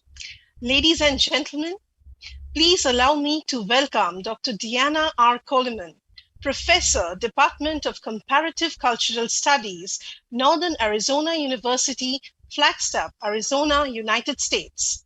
Dr. Deanna Coleman earned her PhD in Religious Studies from Arizona State University in 2018. A scholar of Islam in global context with an emphasis on contemporary Islam and training in post-Holocaust ethics, her research reflects a multidisciplinary expertise in religion and conflict to her work on militarism.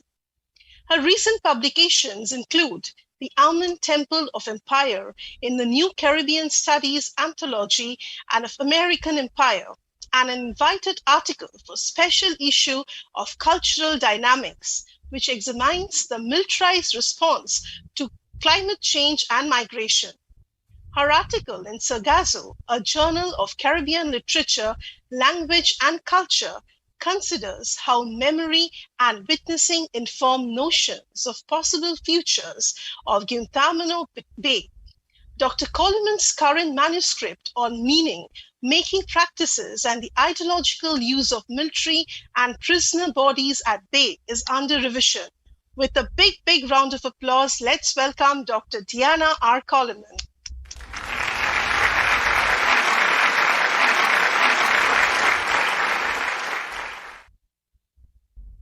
Greetings and utmost gratitude for the kind invitation to participate in such a meaningful international event. I understand that thousands of young people are registered for this parliament, and they are to be commended for turning their attention to the most important issues of our time, issues that their generation will inherit. I see possibilities for new futures, but with the recognition that there are grave interwoven challenges ahead for their generation. We begin with a declaration, a document situated within an ideal that is aspirational, not realized. The Universal Declaration of Human Rights sets out in clear and unambiguous language the intrinsic worth of every human being. Written and adopted by the UN General Assembly in December of 1948, it is the most translated document in the world today. There are critiques made about the individualistic focus of the document by societies with a more communitarian ethos, but that is not my focus today. Instead, I want to take the language used at its word and in its spirit.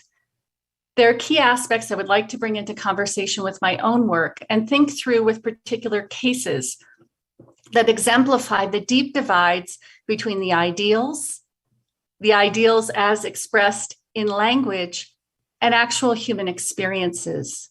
And as we know, these rights are bound up in one another, and the refusal to acknowledge one right is often linked to the abuse of the other intrinsic rights to be fully human. And that is the gist of the problem. We must begin with that category of human, who is defined as fully human by those navigating or steering around the spirit and body of this document and the treaties and human rights laws it has inspired, the core human rights instruments. My research makes it uncomfortably clear that my own country, which took great pride in the adoption of the document in 1948, and so often champions the ideals of human rights within the claim of American exceptionalism, has veered far from the tenets laid out, especially regarding humans who inhabit specific religious and ethnic bodies in the 2 decades since 9/11. A conservative estimate is that more than 900,000 have died directly as a result. Others think it could be 2 to 3 times that many when one counts the reverberating impact of war. And that does not include the survivors of war, those maimed, displaced, imprisoned, disappeared, or grieving. The 20 years of war have cost all of that and $8 trillion. Also a conservative estimate. Brown University Watson Institute's Cost of War project is an invaluable resource for students interested in learning more or professors learning about teaching more on the global war on terror. Article 2 emphasizes there should be no distinction as to religion or how that religion is situated within a particular body, race, language, class, or belonging. But this was not the case for the boys, teenagers, and men caught up in these war campaigns. Each of them was suspect exactly because of the racialized Muslim body that they inhabited or were believed to inhabit. Murat Kurnaz was born and grew up in Bremen, Germany, but he was not a German citizen. As a child of Turkish guest workers, he was not automatically eligible for citizenship.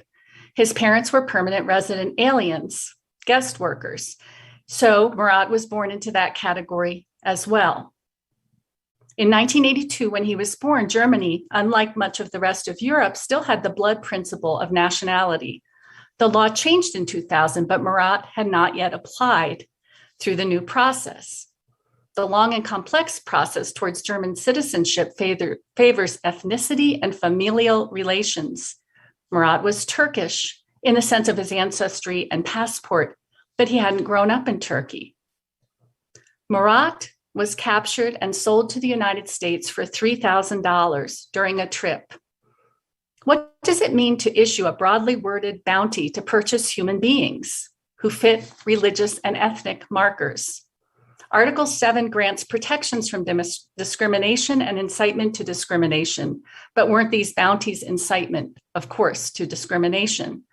Murat understands it this way. I only discovered later that the Americans had paid for us as if we were slaves. This is how he understood the idea that his body was sold into imprisonment. Murat became prisoner ISN 61. He was held at Guantanamo from February 15th, 2002 until August 24th, 2006, 4.5 years of a young person's life. Imprisoned without charge by the United States in a prison camp on a US military base in Cuba. He was not quite Turkish and not quite German. And for a long time, this meant that neither government advocated for him. Murat would not be released until after Angela Merkel took office and met one-on-one with then President George Bush. Only then did the US agree to transfer Murat back to Germany. No charges were ever filed against him. And yet on the flight back, returning him to Germany, he was shackled, blindfolded, muzzled, his ears covered with noise-canceling earmuffs, subjected to near total sensory deprivation. He was also refused food, water, and use of the toilet during the flight. Article 5, no one shall be subjected to torture or to cruel, inhuman, or degrading treatment or punishment. I have 10 to 12 minutes. I could talk to you for a year without taking a breath, and I would not begin to cover the cruel, inhuman, and degrading treatment and torture that has been meted out to Muslim boys, teenagers, and men in the past 2 decades under the auspices of the global war on terror. I hesitate to address punishment, though Article 5 specifically does, because there has been so little due process. Punishment indicates that someone has been charged, prosecuted, found guilty through due process, and sentenced to a fixed time or range of time in detainment. But this has not been the model used. And when I mention these overwhelmingly young male bodies, remember that they have mothers, sisters, wives, daughters, fathers, brothers, and sons who suffered cruelly in their absence because of their absence. Lakhdar Bumubien and Mustafa Ider were living in Bosnia in 2001. Bumubien was a Bosnian citizen employed by the Red Crescent in Sarajevo. He was the director of humanitarian aid, and he worked on behalf of children who had lost family members during the Balkan conflicts. They were arrested and accused of plotting a bomb. They were cleared by the Bosnian authorities after a months-long investigation. And though they were cleared by the authorities in the country in which they were citizens, the United States demanded that they be turned over to US authorities. They were flown to Guantanamo. He, Lakhdar, and others eventually brought a US Supreme Court case, Bumubien versus Bush, in which he prevailed in securing a habeas corpus rights for detainees at Guantanamo The federal court ordered them both released for lack of evidence. Lakhdar and Mustafa were both tortured during their time in US detainment. Mustafa suffered a stroke during one beating and they both spent over 7 years in US captivity. And yet, Article 6 expresses the right to recognition everywhere before the law. Article 8, everyone has the right to effective remedy. Article 9, no one shall be subjected to arbitrary arrest, detention, or exile. And here we begin to truly understand the interwoven nature of these articles. One more, Sean Baker. Sean Baker served in the first US Gulf War. He was a member of the US Air Force. After 9/11, he joined the National Guard in his home state of Kentucky. He held the rank of US Army Specialist. He was deployed to Guantanamo as a guard, a prison guard, to guard the worst of the worst, as Guantanamo prisoners were so often deemed, however untrue that claim has proven to be. In January 2003, when the prison had been open about a year, he was asked to volunteer for a training drill. In this drill, he would play the part of a recalcitrant prisoner. He was told to put on an orange prison jumpsuit and to resist when the IRF, the Immediate Reaction Force guards, came to subdue him. The IRF team entered, and as instructed, Sean Baker resisted. And this exercise would change his life forever. In Baker's own words, they grabbed my arms, my legs, they twisted me up, and unfortunately, one of the individuals got on my back from behind and began to put pressure on me while I was face down. Then he, the same individual, reached around and began to choke me and press my head against the steel floor. After several seconds, 20 seconds, 30 seconds, it seemed like an eternity because I couldn't breathe. When I couldn't breathe, I began to panic and I gave the code word, which was red. That individual slammed my head against the floor and continued to choke me. Somehow I got enough air. I muttered, "I'm a US soldier, I'm a US soldier."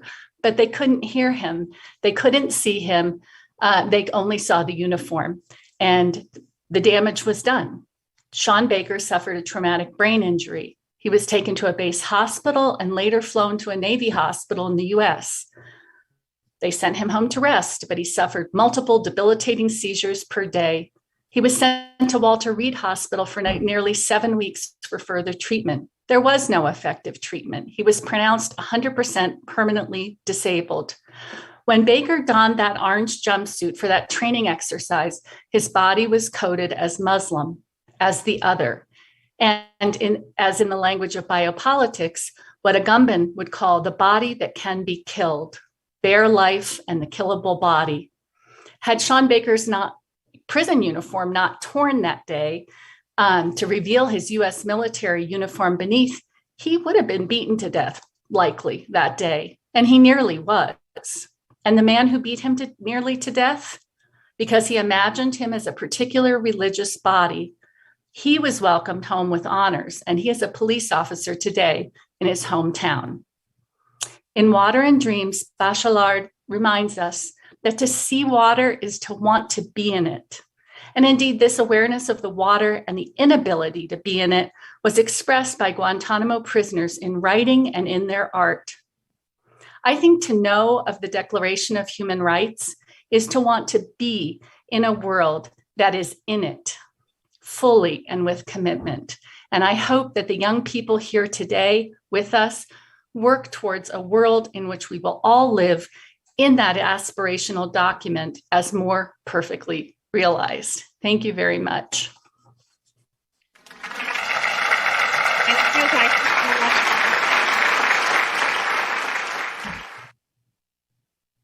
Thank you so much, ma'am, for that insightful speech.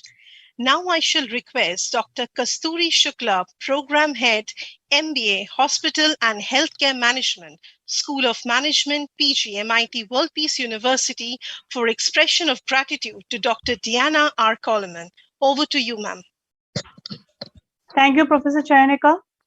Honorable Dr. Diana Coleman, we extend to you our heartfelt gratitude and kind regards on the behalf of our visionary founder, UNESCO Chair, Revered Professor Dr. Vishwanath Karad Sir, Founder, President, Myers MIT Group of Pune, MIT World Peace University, Respected Executive President, Shri Rahul Karad Sir, MIT World Peace University, Pune, Board of Trustees, and the entire organizing committee of the 7th World Parliament of Science, Religion and Philosophy. We thank you from the bottom of our heart, and I am very, very sure that all the audience who is listening to you today was awestruck, and they were so sensitively surprised with the stories that you have shared of the survivors of war and those who are grieving. We agree with you that we should be teaching the global war and terror and its aftermath, slavery, imprisonment, loss of identity, and it takes really a true researcher who can critically analyze the laws of their own land, the laws of their own country, and present it to the audience, the actual facts on the ground, ma'am. We are so inspired, and I'm very sure that everyone in the audience felt extremely enlightened by the rich knowledge and experiences you have shared, and the youth in the audience will feel that they should read more about your research and get inspired to work on similar lines in their future to make a better world, ma'am. We are greatly thankful to you. Heartfelt gratitude to you again, madam. Thank you very much. Thank you. Thank you so much, ma'am. We indeed have a long way to go before we are able to hear the voices of everyone on earth. But I believe that providing voices and building bridges is essential for world peace we all wish for. And this World Parliament for Peace, Religion and Philosophy is a way towards that. We have come to a very interesting part of this session where we get to hear the voices of youth, the today's generation, what they think about this deliberation. Today, we have amongst us two student speakers, rather we'll call them the Student Peace Ambassador, Sania Deshmukh and Snehal Raj. They will share their peace of mind on what they think about this deliberation that is currently going on. We'll start with the first Student Peace Ambassador, Sania Deshmukh. Over to you, Ms. Sania. Ma'am. I'd like to take this opportunity to thank MIT World Peace University for this wonderful platform of the 7th World Parliament of Science, Religion and Philosophy. The very first action a human being performs is their first breath. A breath signifies life, and that's our earliest introduction to human rights, because your first breath is the exercise of your right to life. Over the course of life, we come across several instances where we exercise various human rights. But the right to peace is the most difficult to truly achieve, as it's the combined product of every basic human right. True inner peace, and in turn global peace, cannot be achieved in a conflicted body, in a conflicted domestic environment, or even amongst conflicted people. Hello, mic check. And this brings us to the importance of the rights to privacy, security, freedom, employment, education, nutrition, clean water, healthcare, justice and equality.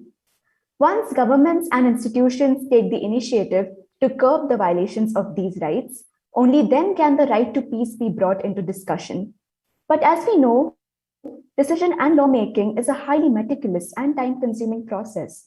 So until then, the culture of peace through peace studies should be made an integral part of formal education to sensitize the youth and help us understand our role in the bigger picture. To an engineering student studying in a prestigious university in the urban region of Pune, the importance of the right to peace is very abstract, but nevertheless of paramount importance. Peace is the equilibrium in society that has to be maintained like a controlled chemical reaction with just the right amount of products and catalysts. Over the last sessions, I had the privilege of listening to the views of highly distinguished and remarkable speakers on various disciplines of peace. And the one thing that I found common in their views was their belief that science and spirituality both are required to bring about harmony and peace, which is also what our World Peace Dome stands for. Where science can help us achieve our basic human rights through engineering, medicine, and law, spirituality can instill our faith in this process and be the catalyst to the right to peace. I'd like to conclude my speech by quoting His Holiness the Dalai Lama. Peace can only last where human rights are respected, where the people are fed, and where individuals and nations are free. Thank you very much. Thank you, Sanya. That there was so much clarity in your thought. And of course, at such a young age, you are contributing your bit towards the society. Ladies and gentlemen, please let me read out some of the contributions of Sanya towards the society. She has served as a president of the student section of the Interact of Rotary Club, Pune Central twice, and she has visited several orphanages and schools for the physically disabled during her tenure. She has also partaken in a crowdfunding campaign for Habitat for Humanity during the pandemic to provide food packages to people who lost their livelihoods. She was also a guest writer for NIE, the student edition for the Times of India, where she got the chance to write about the various social issues. Kudos to you, Sanya, for that excellent work. Ma'am. Now I shall invite the next student speaker, Snehal Raj. Snehal Raj has worked in various different aspects apart from his technical arena, including the Dramatics Club in Engineering and MIT World Peace University Summit. Since the second year, he got involved more with the SDGs. Snehal Raj joined AIESEC as a student leadership organization.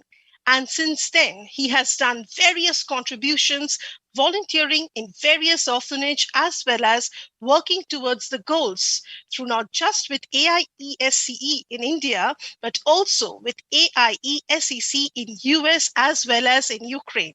Snehal Raj, over to you. Thank you so much, ma'am. Good evening and namaskar, everyone. Thank you so much. And this is Snehal Raj, and it is my honor to be present here in front of varied great personalities. And would start by expressing my gratitude to MIT Group of Schools for giving me an opportunity to share my views over the topic, the right to peace. As a youth, I feel the right to peace has become a deception in today's times. Though it's an impudent claim, I'll share some of my thoughts about it. Being in the fourth year of computer science engineering at MIT World Peace University, I surely haven't been relevant to a long history, but as a young speaker, have been relevant to a lot of disorder when it comes to the right to peace. There used to be a lot of talk about peace once the wars used to end, or when there was establishment in the law and order, but it has got quite diverse in today's times. We may pretend that everyone is great and everyone is great around us, but the content of the outside from each day, a fearful idea lurks in the back of our mind, keeping us hostage. As an example, taking the treatment presently being enforced to the Afghan communities, or the idea of menacing women's safety around, or how our people close by face deficit and penury within, or musing of how social media has affected our anxiousness leaving us forlorn, and the whole lot more, resulting in anarchy since our morning's first thought. We, the youth, are shaping the future, holding societies together, inspiring and empowering our peers. Thus, to give my bit, I joined an organization called ISEC, because if it's not now, then it's never. In this organization, it has an initiative to activate young people in contributing towards the achievement of the Sustainable Development Goals. The direction is clear for 2030, that to eradicate extreme poverty, to reduce inequalities, and climate action. This helps me contribute and help bring awareness of SDGs to the youth of young people and in the world through being associated with not just ISEC in India, but also ISEC in US and Ukraine. We aren't criminals, an African refugee once said during one of my virtual conversations there. She said, admitted, we entered here illegally, but is it a crime to come here, try to live well, with more dignity, and eat things we have never tasted before? We just want to live well with peace and contribute. It shouldn't matter who a person is, where they are, what they believe, what they speak. It should be a fundamental right of every human being to attain the right to peace, which stays not just for now, but for the times ahead, for every community. Therefore, I pledge to work together on peace, let alone a sustainable, educated peace, paving the path to a great kind of human right. And that was my time. I hope everyone stays safe. Thank you so much, everyone. Thank you so much, Snehal Raj. And I'm sure with so much clarity and consistency in the thought process of the present generation, we are at safe hands, of course, in our old age. And in fact, it's true, there can be no peace in the world so long as a large proportion of the population lack the necessities of life and believe that a change of the political and economic system will make them available. World peace must be based on world plenty. Now it's the time we all have been eagerly waiting for. We will get to hear from our Revered Professor Dr. Vishwanath D. Karad, sir, the UNESCO chairholder, founder and president and chief patron, Myers MIT Group and MIT World Peace University. Over to you, sir.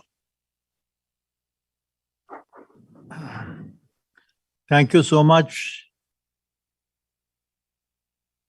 all my friends, and especially the speakers who spoke on this occasion. Thank you so much, Dheeraj Singh ji, for a nice introduction of the subject. Mr. Vinod Subramaniam, then Shraddhanand Seetal ji, and Dada Guna Mukta Nanda Sahab, and Diana R. Coleman. I think what I noticed was that all the great speakers, very learned, scholarly thinkers and philosophers who have a deep passion and fire in their belly for the well-being of humanity. What I could notice is it was not a play of words spoken by them. It was the passion and the fire in their belly for doing something good and great for the well-being of the entire mankind. The words may be different, the languages may be different, the little bit subjects may appear to be little different. But what I could see is they have a feeling, they have a lifetime mission possibly for promoting the culture of peace in the world. When we are speaking on the right to peace, right to enjoy peace rather, I will say, or the issue of human rights or the laws of nations, I would make a very few comments on this, but I feel that highly enriched and enlightened on this very subject. And I felt like that we should join hands together. Somewhere when somebody made a mention of the law of the nation, friends, remember the rule of law of any nation is said to be very closer to the rule of life of the people. And the rule of life of the people has to be close to the rule of Mother Nature. The laws of nature, laws of the cosmos, which is always said to be, as in the language of Sant Jnaneshwara, philosopher Sant Jnaneshwara, who spoke the words of wisdom 730 years back, at the age of 16, when he says, Nahi jnanena sadrusham pavitram hiya vidyate, shraddha vana labate jnanam tatparaha sayyatindra. He is speaking about the knowledge divine. And he says that time that there is nothing more purer and beautiful than what knowledge stands for. Knowledge divine stands for. Jnanamayo vijnanamayo. Especially when Dadaji spoke on the words of yoga and meditation. They're all common words for all of us, friends. But when I say this is the rule of Mother Nature, it is something very unique which we should understand.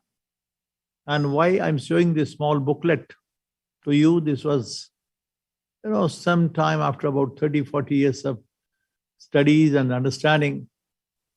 I myself, Vijay Bhatkar and many others could realize the essence and philosophy behind. And then about the dharma, somebody might have mentioned, what is religion? Religion is nothing but to perform one's duty.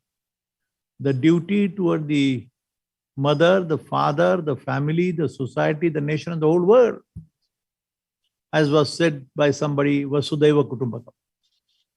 As regard the religious scriptures like Bhagavad Gita, the Holy Quran, Tripitak, Bible, or any other Guru Granth Sahib. Friends, it has been very clearly, distinctly revealed that all the religious scriptures are nothing but the life guiding scriptures. We show the pathway of how to live and how not to live. The second word is equally important. But one of my friends, the present governor of Kerala, Honorable Arif Muhammad Khan, said the other day that the words like Ekam Sat Vipra Bahuda Vadanti, the truth is one and only one. It is named in different forms, like my name is Vishwanath. Your name may be somebody is Coleman, somebody is Gunamuktanandaji, Dadaji, or my friend about whom just now I said, Shraddhanand Seetal Sahab. These are the different names which have been given by our parents. But friends, when the truth is one and only one, the reality is one. And the very words I'm tempted to repeat what Dhaneshwara said 730 years back, that the entire universe is a manifestation of pure intelligence and consciousness. Two words have been used as regard the ultimate reality, the ultimate truth, which you may call thereafter as Almighty God. And you know it, friends, that when I'm trying to always speak on philosophers of Dhaneshwara to Albert Einstein, the Albert Einstein in the 20th century speaks the real nature of what this energy or what the power stands for. And when he says, oh God, now I reveal, now I understand that the entire universe is again a manifestation of pure intelligence and consciousness. And as I spoke in the morning too, I repeat those words. Friends, we have now to realize and understand, and the schools of consciousness and reality need to be started. This is said by Schrödinger and many other great scientists of the world. The time has changed, but that ultimately leads to devise a very wonderful education system. I said in the morning, I repeat again, all the great vice chancellors, thinkers, philosophers, scientists, academicians of all the great universities of the world have to sit together and devise possibly the system of education, which is called as a value-based universal education system. The moment if I say universal, you may say that how can it be universal? I can only say, friends, as I understand it, every nation may have its different geography, different philosophy, different history, different culture, but the time-tested values are common. And that is the ultimate aim of what we stand for and what this World Peace University is planning to do. So much was said about the World Peace Dome. Friends, unless you see it personally, possibly, why these men, the great men in the known human history, they have been put up in a round table manner, like the great saints, scientists, and philosophers of the world. And for the first time, they are conversing with each other. You will feel it once you visit this, that they are speaking that truth, that speaking that ultimate reality, that speaking the very nature of what the Mother Nature stands for. The body and the brain. I think so many people have said these words. Every living being has a body and the brain, but on the other side, we have a soul and the mind. I had the fortune of visiting MIT Boston, and that time the question was asked, what is the chemistry of mind? What is the chemical formula or a formula of mind? And possibly the soul, the heart. And possibly, friends, many of the great people sitting in the audience were a little bit stunned when this question came in. And somebody said that when ye to shakti hai, ye vyakti thoda hi hai. But what I say, friends, is now it is your duty and my duty to understand the essence and philosophy behind the science and spirituality. About spirituality, unfortunately, the world is speaking, the great people, they say it is a blind faith. Yoga, which speaks about the chitta vritti nirodha, it is ultimately the stability of that mind itself.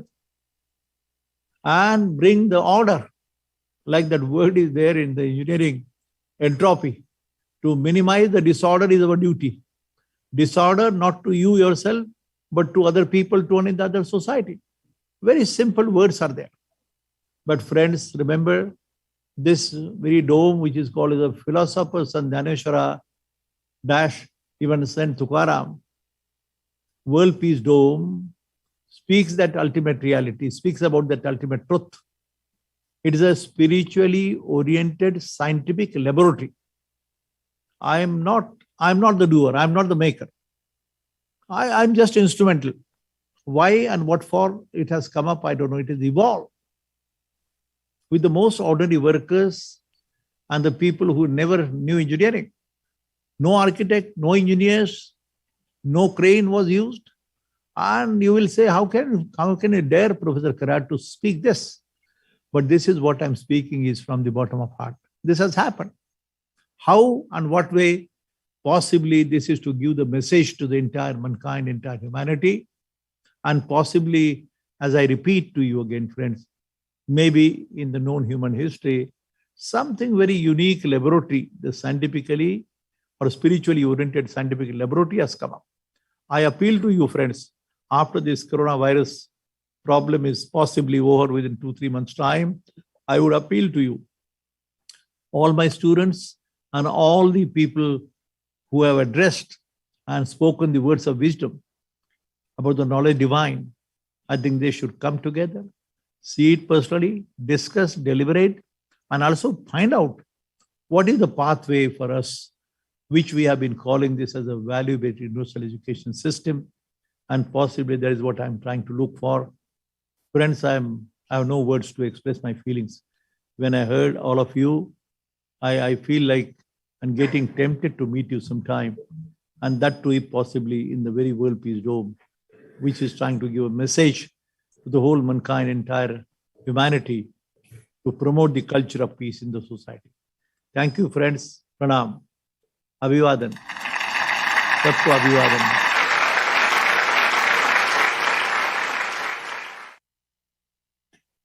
Thank you, sir. Thank you so much. It's an honor listening to you. Time runs in a jiffy. Now, before requesting Professor Dr. Nachiket Thakur for the vote of thanks, please allow me to announce the next session, which we will start at 6 p.m. sharp. The theme of the session is the role of religion in modern scientific culture and consciousness. That session too will be graced by some of the best minds.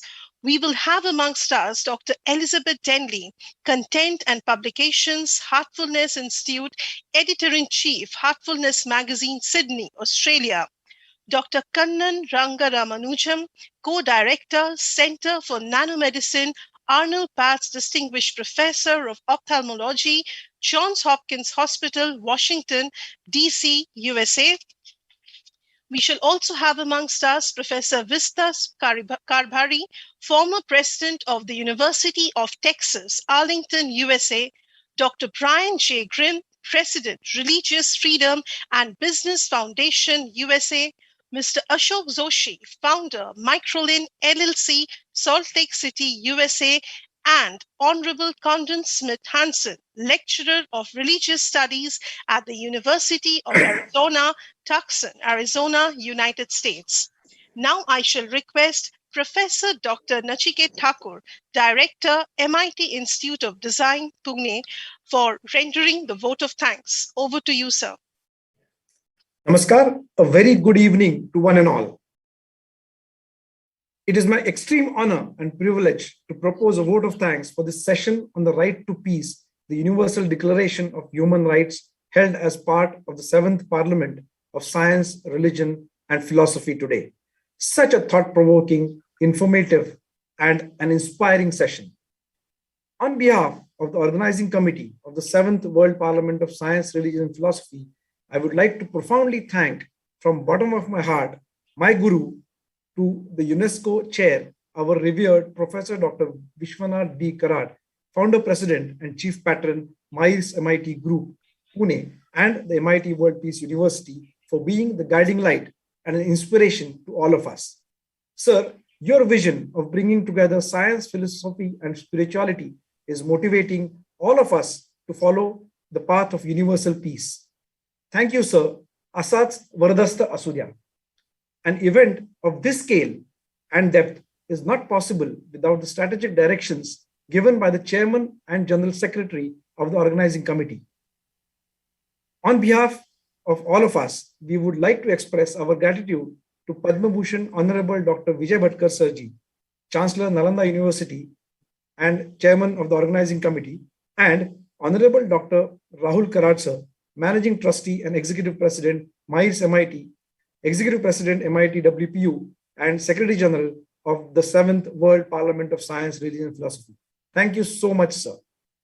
At the onset, it is my pleasure to thank Professor Dr. Anand Chakradev, Pro Vice Chancellor, MIT ADT University, for sharing his experience and sense of gratitude to be a witness to the creation of the world's largest dome while welcoming the dignitaries for this important session.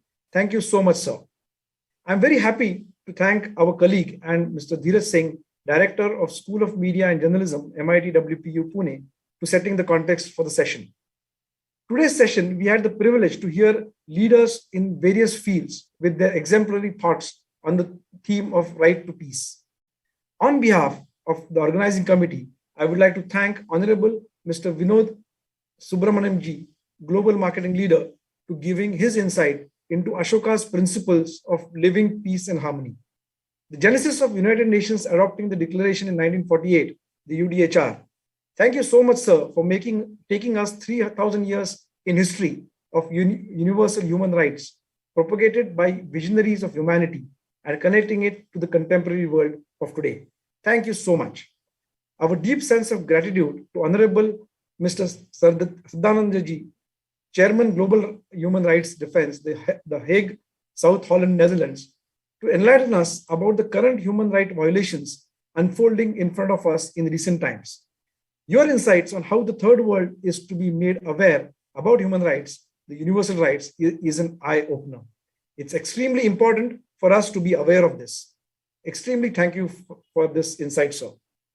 Such a moment of bliss and solitude to be able to hear the thoughts and experience of Honorable Dada Gurmukhadanji joining us from New York on the ethos of peace through love, to be proactive for achieving the real dharma of self-realization, the universal peace. Standing up to whatever you believe is right is an important message to achieve internal peace. It is indeed a pleasure to have you with us today, sir. Thank you so much. Namaskar.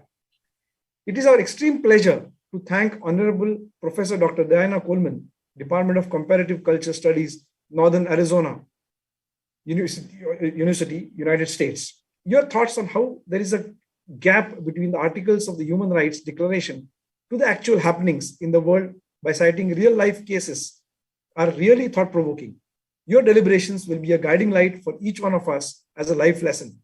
Thank you for sharing the mind-shaking details which will help us to look at human rights in a new way. It was really refreshing to hear the views of young minds on the topic of right to peace. Thank you for your contribution, Saina Deshmukh and Snehal Raj. With such clarity of thought and commitment at this age will only take you up in your illustrious career. God bless. A huge thank you to all the media representatives who have been supporting us to reaching out the nooks and corners of the world. In the current age, for your support is exemplary. Thank you so much for your presence and making the event reach out to all the stakeholders. The success of any event is gauged by the proactive and responsive attendees. Thank you, one and all, to be part of this amazing congregation. Today, we have co-created the wealth of knowledge. Thank you to be part of this amazing experience. A huge thank you for the entire team of volunteers, technicians, and the support staff to make this wonderful event a reality. Thank you so much. Namaskar. Have a nice evening. Thank you, sir. Thank you so much. Before concluding this session, a gentle reminder to all the participants, the audience, please stay tuned because we will start with the next session immediately, the theme of which is the role of religion in modern scientific culture and consciousness. A heartfelt thanks to each one of you for being a wonderful audience. Let peace prevail. Jai Hind. Thank you so much. Namaskar.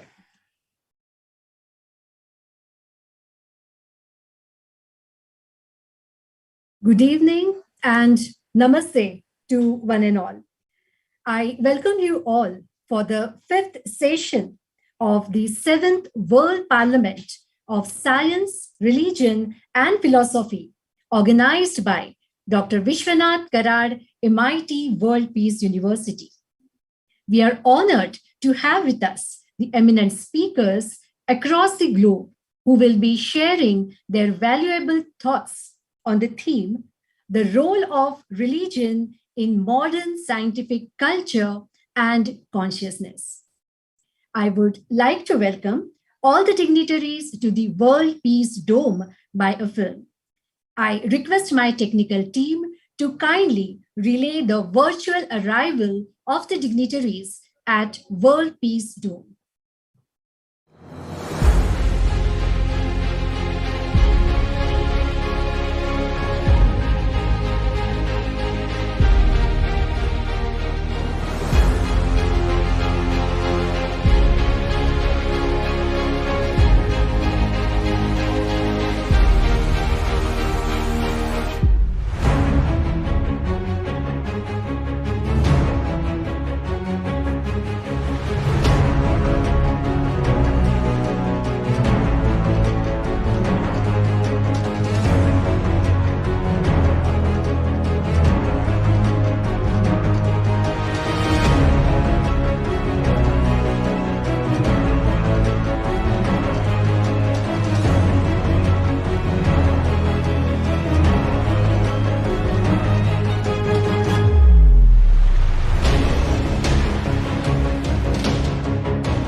Thank you. Thank you so much.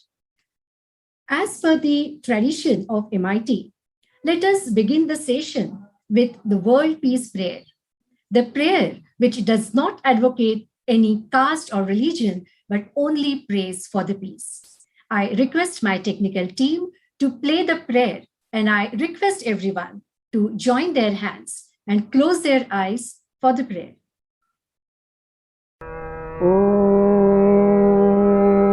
नमो जीयाद्या वेद प्रतिपाद्या जय जय स्वसंवेद्या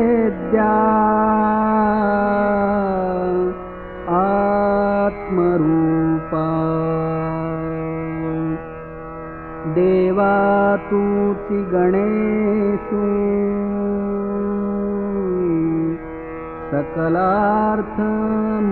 सकलार्थमतिप्रकाशु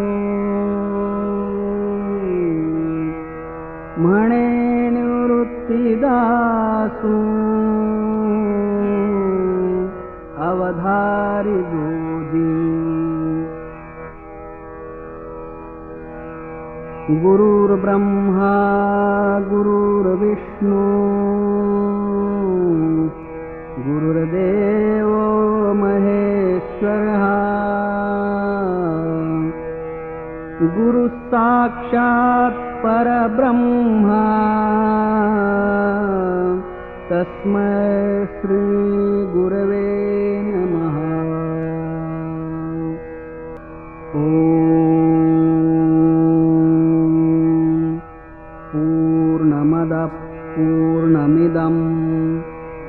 पूर्णात् पूर्णमुदच्यते पूर्णस्य पूर्णमादाय पूर्णमेवावशिष्यते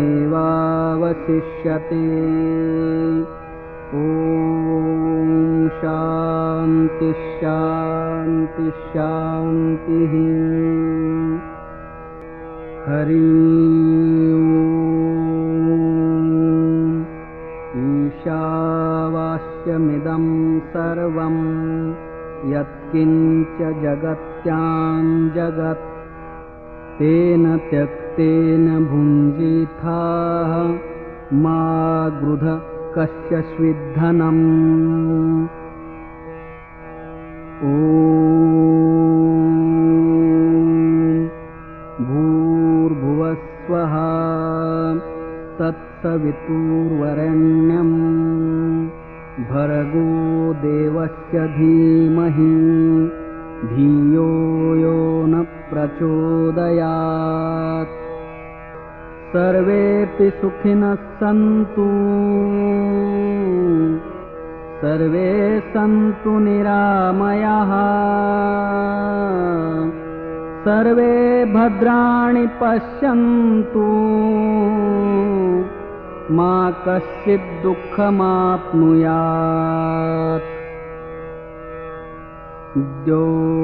शान्तिः अन्तरिक्षशान्तिः पृथिवीशान्तिः आपशान्तिः औषधयशान्तिः वनस्पतयशान्तिः विश्वेदेवाशान्तिः ब्रह्मशान्तिः सर्वशान्तिः शान्तिरेव शान्तिः सामा शान्तिरेधि ॐ शान्ति शान्ति शान्तिः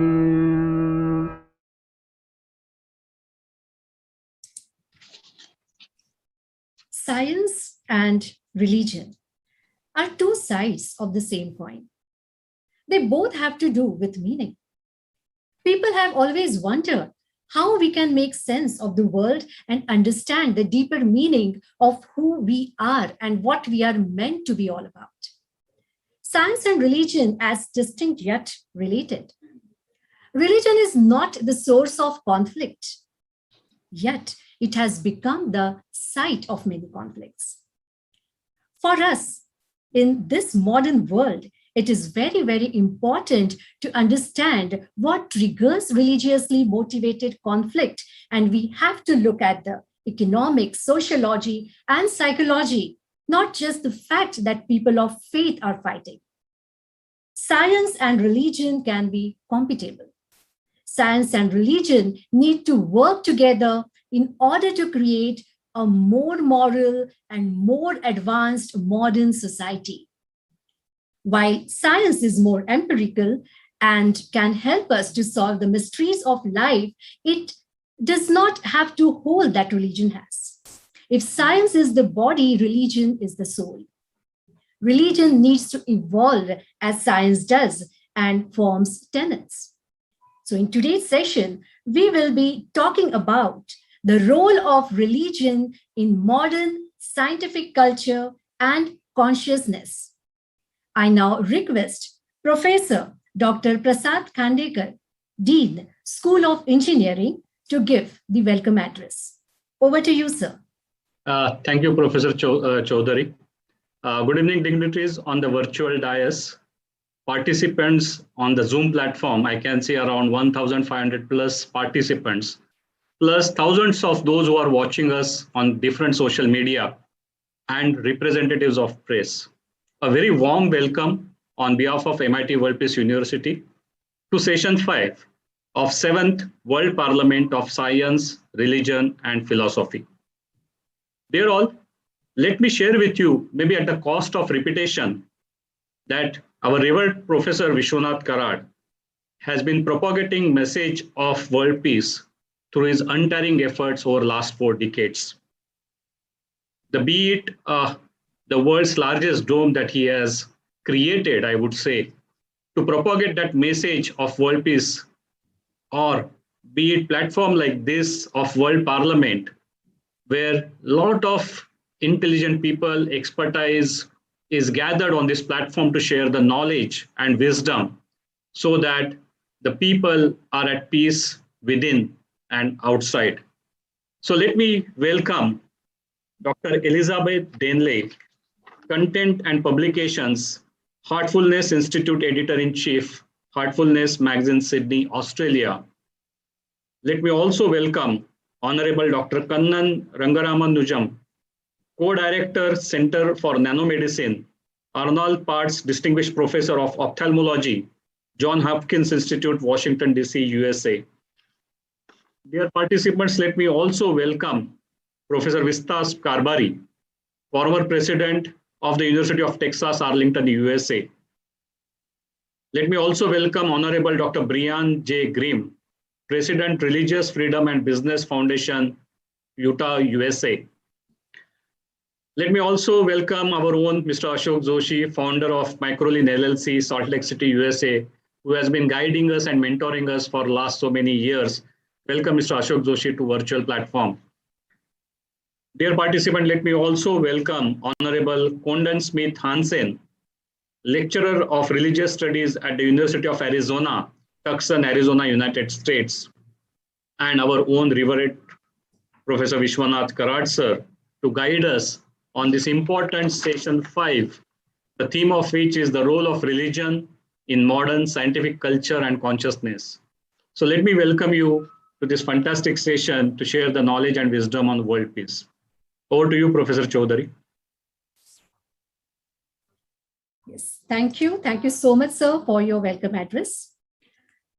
World Peace Dome is world's largest dome.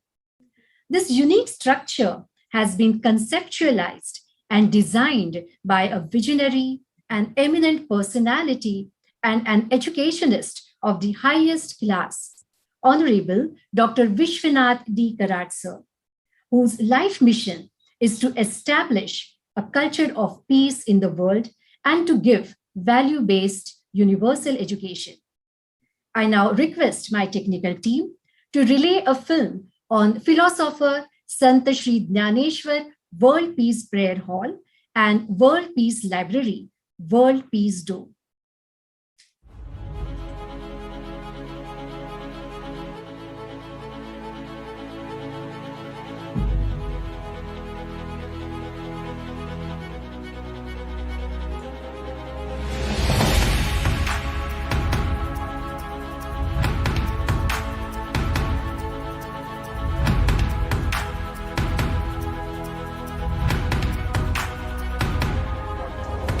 This country has always propagated one thought, Vasudhaiva Kutumbakam, my dear friends. I must say that in the entire history after the independence since 1947, this is one of the unique steps towards the contribution of universal humanity.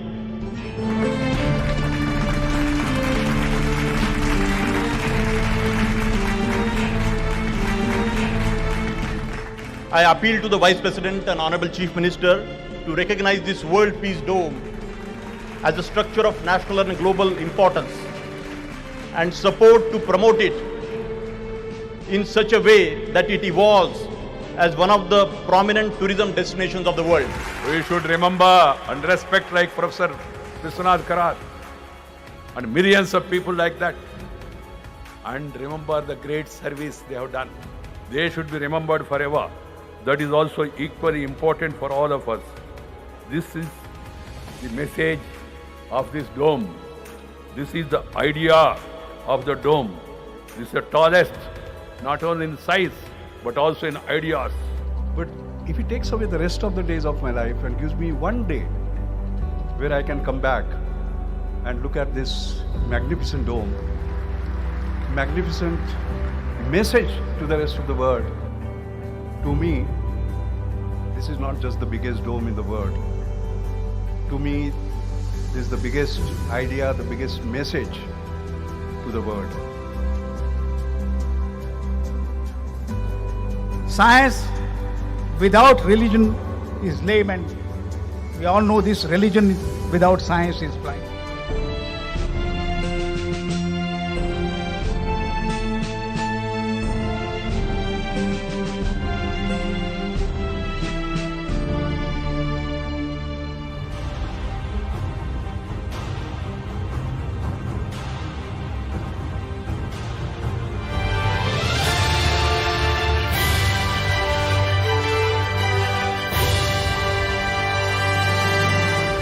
तक सीता का मान नहीं करोगे तब तक श्री राम का मान संपूर्ण नहीं होगा, आप याद रखिए।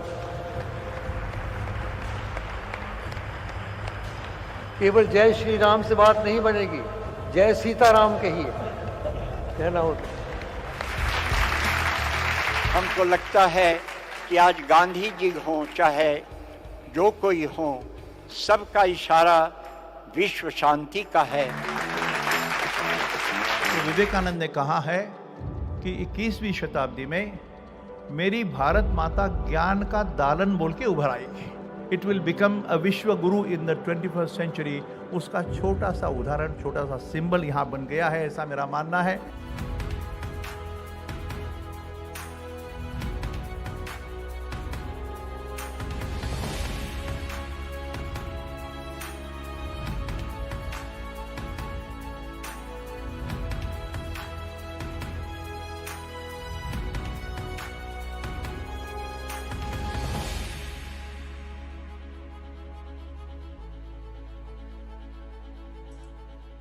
Thank you so much. What a great creation with a noble thought. Now it's time for the group photograph. I request all the dignitaries on the virtual dais to switch on their cameras and have a beautiful smile so that we can capture this beautiful moment. I request my technical team to click the photograph.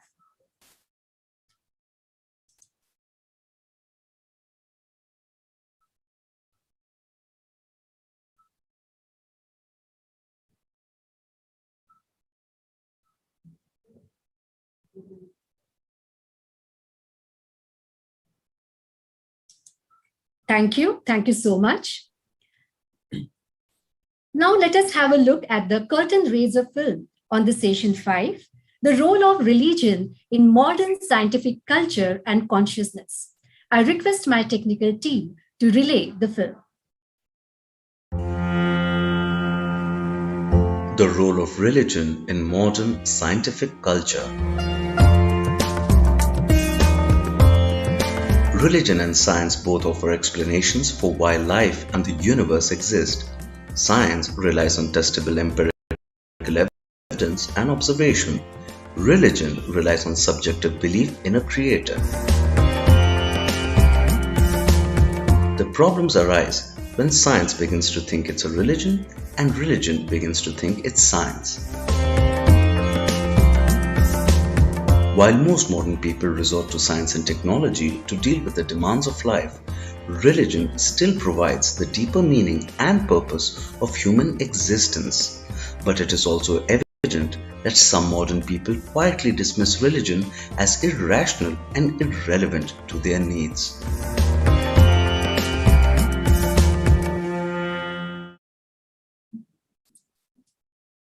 Before I call Dr. Samit Khandeparkar, Research Fellow, Center for Asian Research, Arizona State University, USA, and Assistant Director, Research, MIT WPU Pune, to set the context for the session, on behalf of 7th World Parliament of Science, Religion, and Philosophy, I would humbly like to request all the eminent speakers to kindly stick to the time given for each one, so that we can listen to all the eminent speakers and have a fruitful discussion. Now, for setting the context for the session, I call Dr. Samit Khandeparkar. Over to you, sir. Thank you, and namaskar to all. Let me take advance this curtain raiser, which we just saw on what is religion and what is science, by taking a genealogical approach to understanding of the concept of religion, and also to look at the different philosophies that inform the development of science. Let me begin with science. Science began in the 16th century with the development of two main philosophies in Europe. One, and these philosophies also was separated by geography in Europe, where the England sort of developed into an empirical inquiry into what is a reliable source of knowledge. So there were philosophers like, say, Bacon, Hume, and Locke, all these were English philosophers, they really argued that science or scientific knowledge has to be based on reliable empirical knowledge, the knowledge that you gain from sense organs. And only that knowledge could be the basis of the reliable knowledge. In the Europe, rest of the Europe, not England, but rest of the Europe, people took another perspective altogether.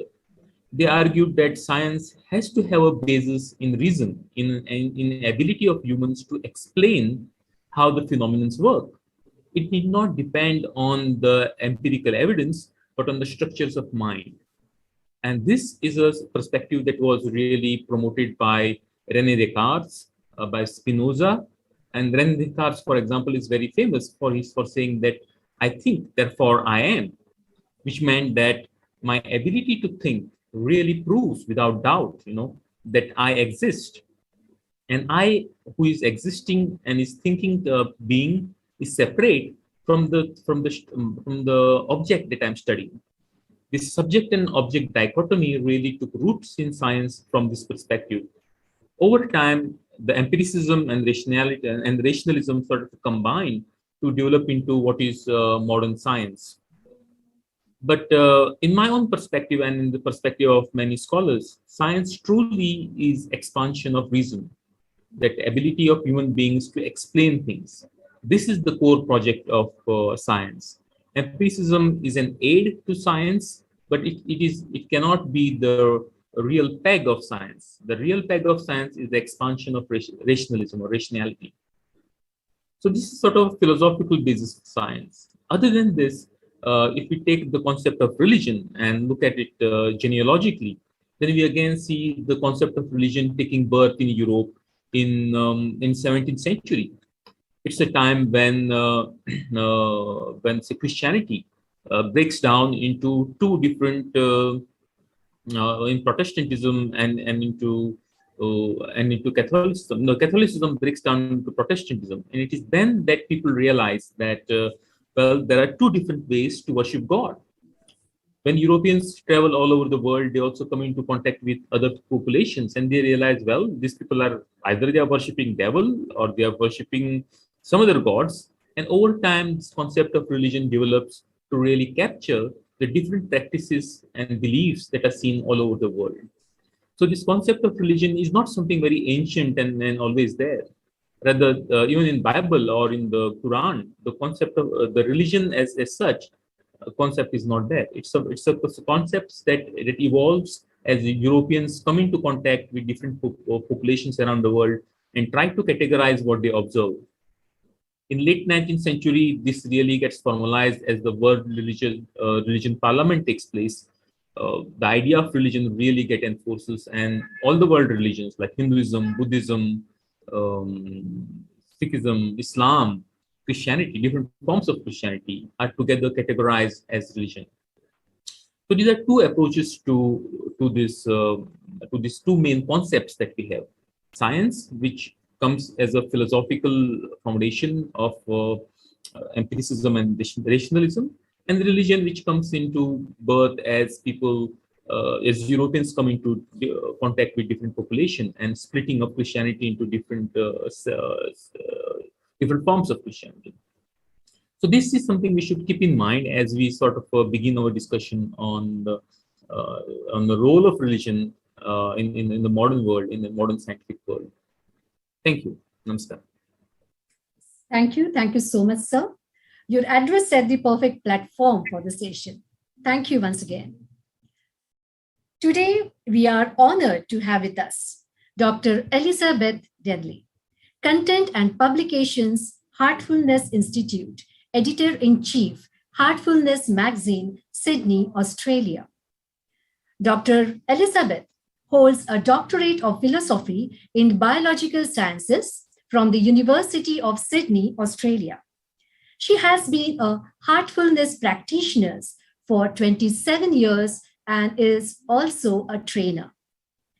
Elizabeth has been involved in conscious living education and training since 1996 for both children and adults, with a real interest in communication and teamwork.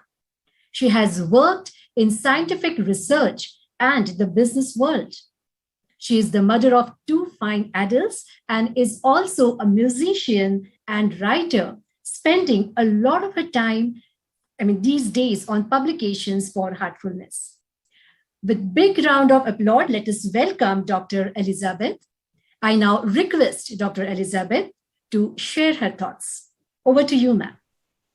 Thank you, Professor Chaudhary. And dear sisters and brothers around the world, it's just such a joy to be with you all right now. I'm going to take this topic from a slightly different approach, because if you go back to ancient times, of course, there was no separation of science and religion. It was only knowledge. If you look at the etymological meaning of the word science, it's the same as the word Veda, it's knowledge. There was only action, knowledge, and love and devotion. So karma, jnana, and bhakti in the Indian tradition, same in the Western tradition. But you start to see specialization, which of course, as human beings, we have this incredible sense of inquiry. It's one of our 2 major senses. So specialization developed even in the ancient worlds of India, Arabia, Egypt, and Greece. So way, way back, you have the atomists who were studying matter. In Greece, this was Leucippus and Democritus and their colleagues. In the Vedic times, even before that, the Vedic sage Aruni was discovering what he called paramanas and describing it. And on the other hand, you had people like Plato and Socrates and the rishis who were studying the metaphysical. So science means knowledge, but what does religion, what does the word mean? Religare, it comes from the Latin to connect. This is exactly the same word as yoga in the Indian tradition. So I want to look at it from the perspective of the religious spirit that's important, this idea of connection and how it affects how we learn. Because I think this is critical to understanding why science without the religious approach can take us way off course, can lead to nuclear weapons, can lead to plastics choking the earth, can lead to crippling pollution in our cities and destructions of environments. Science in itself is pure knowledge, but how we use it is very much influenced by our values, by our religious approach, by our ethical approach, by the sense of goodness in life. But do I mean here any one particular religion? No, because if you understand this concept that each religion evolved and was designed for the needs of its particular era and culture, you understand that no religion is better than any other. You know, you can take an analogy. A really good analogy is to imagine 4 people climbing up a huge mountain, the same mountain to the summit, but each one starting from a different compass point at the base. The person who climbs up the west slope sees the west side, and that colors their perception of reality. The person climbing up the east side sees the opposite perspective. Same for the climbers on the north and south faces. So you can imagine that the 4 sides are like 4 different religions. Only when they all reach the top can the climbers experience the oneness of the summit. Similarly, when our consciousness has reached the spiritual summit, we will be in harmony with everyone and everything in the universe without any religious prejudice. What Professor Chaudhary was mentioning before, until we get to that level, we'll still see differences. You know, even if these 4 people were to climb the same slope of the mountain in different seasons, they would see something different. And when you think that religions have emerged thousands of years apart, they're bound to see the landscape of reality differently. The teachings of the original founders are still very relevant and inspiring, and the text, the scriptures, well, they usually make superb reading. But how many followers of religion today can honestly say they experience God, not believe in God, but experience God? So I want to come back to this sense of inquiry that we started with, the inquiry of the scientific approach to things. if you study psychology, or even if you study the yogic psychologists from last century, you understand that there are two primary senses in human beings. Our very strong sense of inquiry about the world, our sense of wonder about the world that we can perceive through our senses, through our mental processes, not just the senses, because it's our processes of the mind, of our consciousness, our thinking capacity, our contemplation, our intellect, buddhi, also our ability to what's called viveka in yoga, our ability to discern, to put things together, is fundamental to science and philosophy. Then there's the other sense, which is our sense of awe or worship at the great unknown, the part of our existence, the part of the universe associated with our soul that goes beyond knowledge. And of course, this is the basis of religare, of religion, connecting to this. And when you study in depth the way, because, you know, with a rishi or a mystic, there's always this understanding that before you go and study the external world, you first need to work on the instrument of perception. You first need to purify and resolve that and understand yourself first. And this was always the basis of inquiry in ancient times. Of course, it's the basis of inquiry in some modern scientists and philosophers as well, but it's not there as a fundamental thing in science. You can see it, for example, in the work of the great mathematician Ramanuja, who integrated both science and spirituality, science and religion perfectly. His insight, his direct perception as he discovered the mathematical formulas that he did. The same with somebody like Leonardo da Vinci, the great scientist, Einstein the same. Einstein used to play the violin to get his inspiration when he was struggling with a scientific concept. Similarly, Archimedes was in the bath when he discovered the Archimedes principle. You know, these two ways of discovering the world and learning are there in both religion and science. So if you look at the three ways we learn, what are they? First, we learn from teachers and books, what you would call indirect knowledge. We do this, we start this in school. We learn from the great scriptures. We learn from the great scientific treatises. And we would call this secondary or indirect knowledge. It's important, but it's just one of three ways of learning. The second way we learn is, as mentioned, the scientific method. But this is only not associated with science. Swami Vivekananda used this method in his spiritual research. The ancient rishis used the same method in their spiritual research.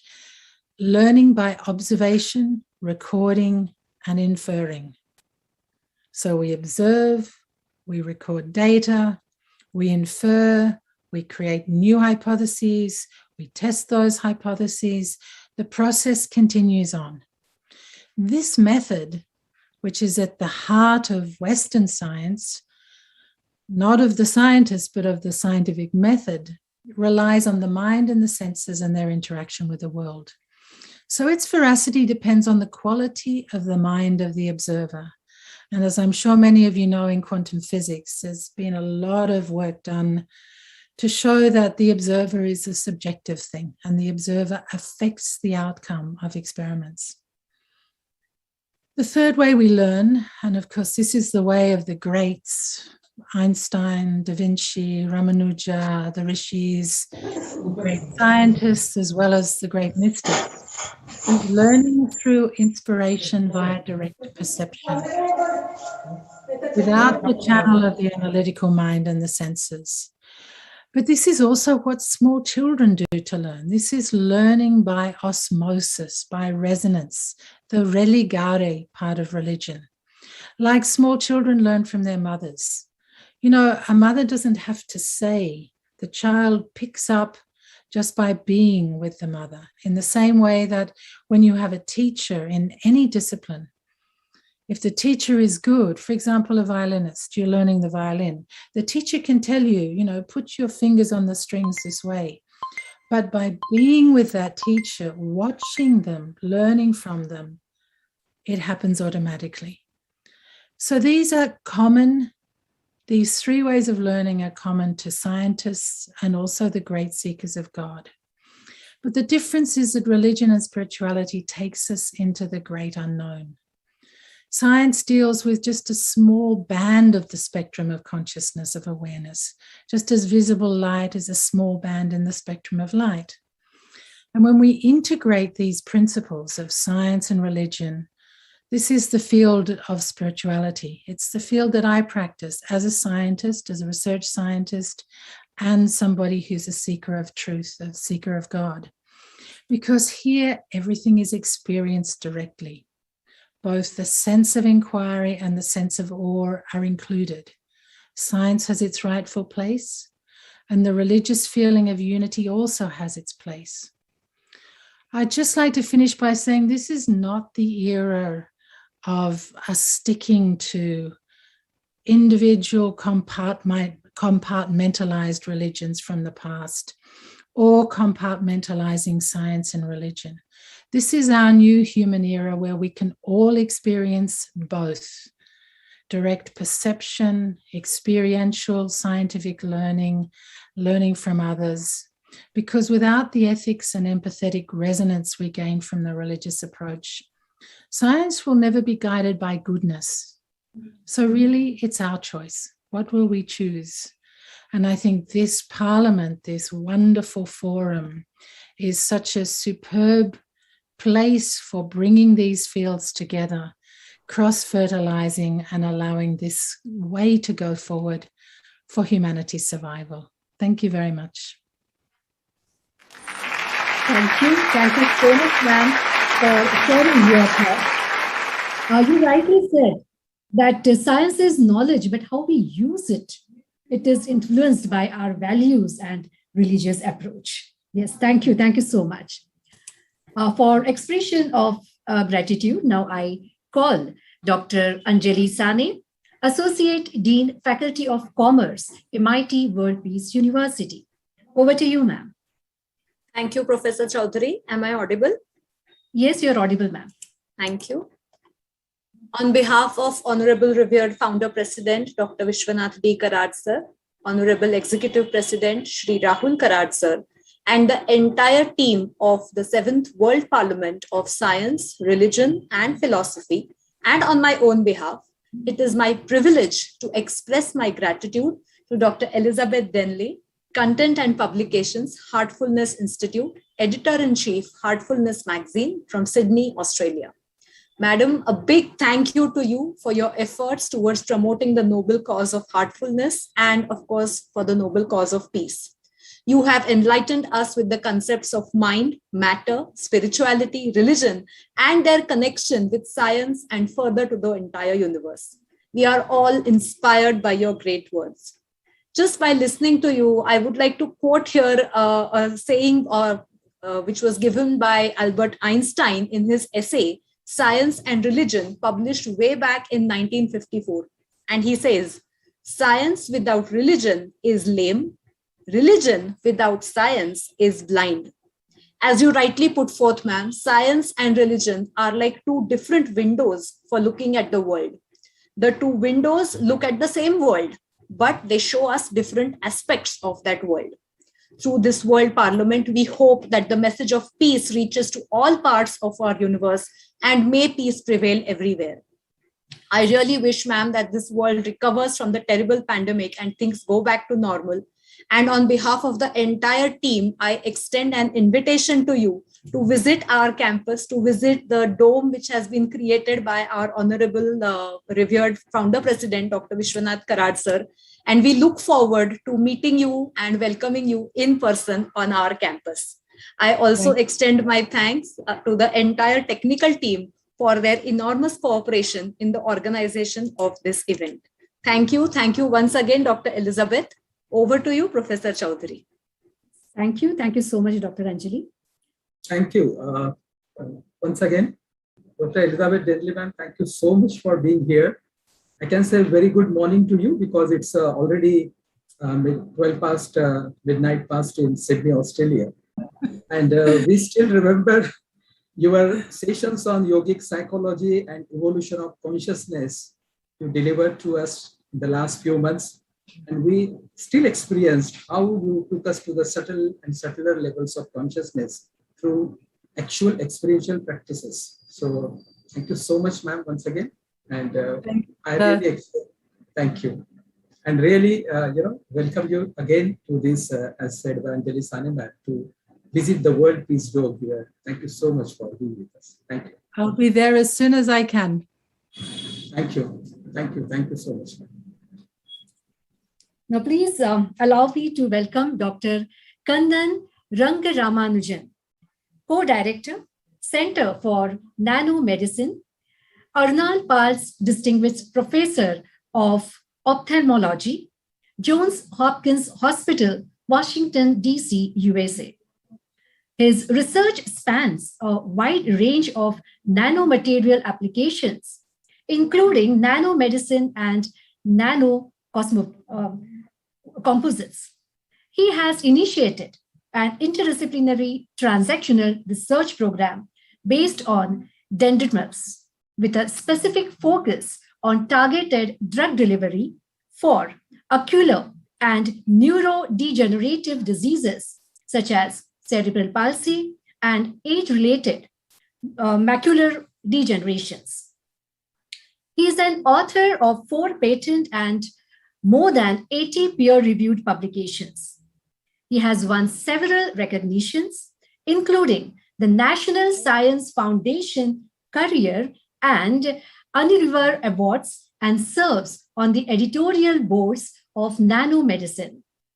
He has received his PhD in chemical engineering from the California Institute of Technology and completed a postdoctoral fellowship at the University of Minnesota. After 2 years as a senior research engineer at 3M Corporate Research, he joined the faculty of Wayne State University in Detroit, Michigan, as a professor of chemical engineering, material science, and biomedical engineering. It gives me immense pleasure to extend to you a very warm welcome to this Parliament. Sir, we are honored to have you here with us. Over to you, sir.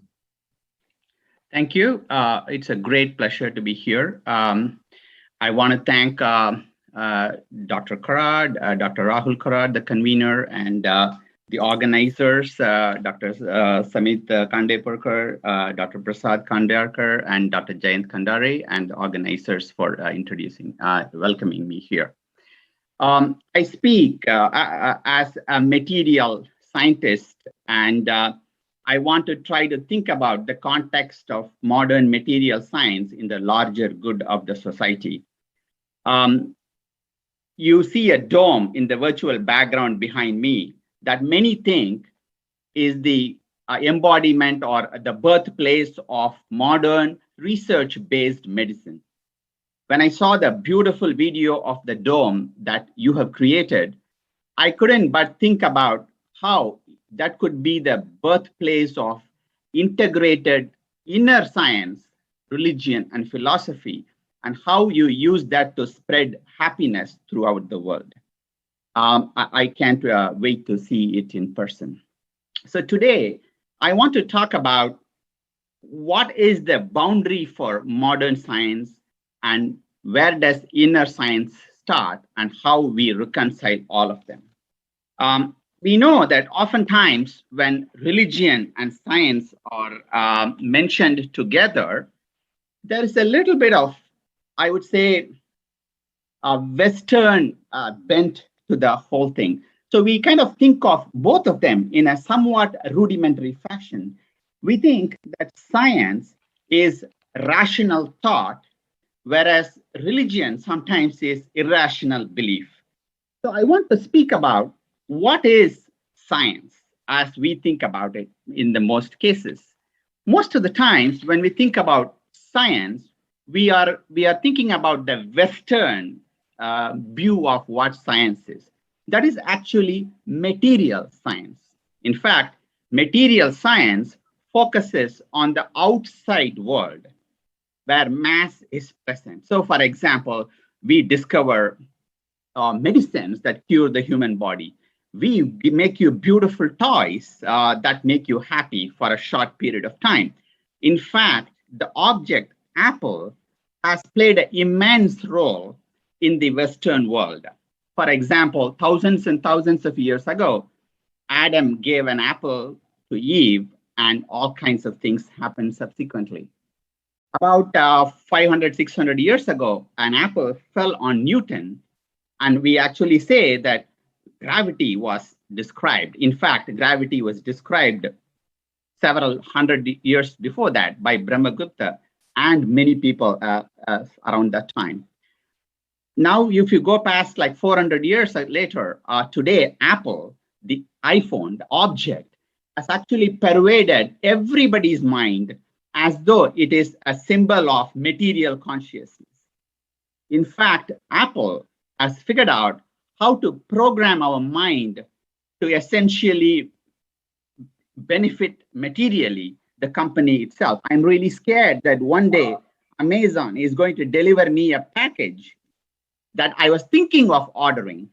So that is basically where the material science starts. Today, we learned that the person who discovered the sense of touch and temperature, heat, got a Nobel Prize for physiology. So that is modern science, or the boundary of modern science. So then what is the science that basically thousands and thousands of years ago described not only the touch, but how it comes about, and how do you put it into context through appropriate understanding of your own mind, intellect, and the supreme consciousness. So that is actually called inner science. For some reason, we do not call that science in the Western world. So for example, so what I'm trying to say is that the modern science has slowly come around to thinking that mind is the next frontier for modern science. In fact, mind, as we know from the ancient Indian philosophy and spirituality, is a flow of thoughts.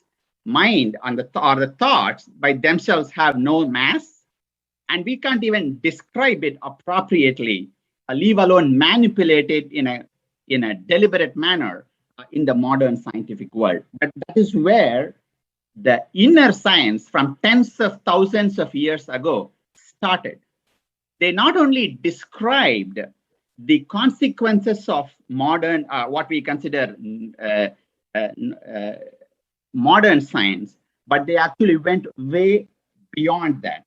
So we say that, so this is basically the limitation of modern science. So we should not think that science is just modern or material science.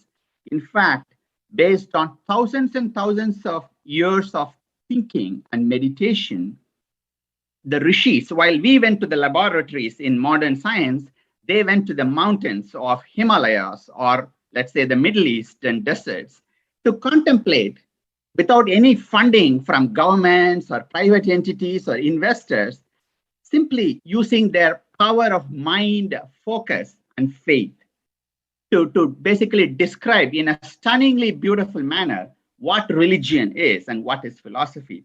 So we often think of religion as something at the tip of the whole mountain. Religion, according to ancient Indian philosophy, is not just merely a material thing, but actually it starts where material focus on the body ends. According to Indian philosophy, it is the focusing on the body is a tamasic nature. So when you say you think body is everything, which is basically the epicenter of modern science, it is the lowest of the qualities. After tamasic nature, you have rajasic nature, and then sattvic nature. So the goal of happiness. So if the goal of everything, science, religion, philosophy, is to bring happiness to the world, then how do you integrate all of them to actually bring true happiness that is lasting to the entire world?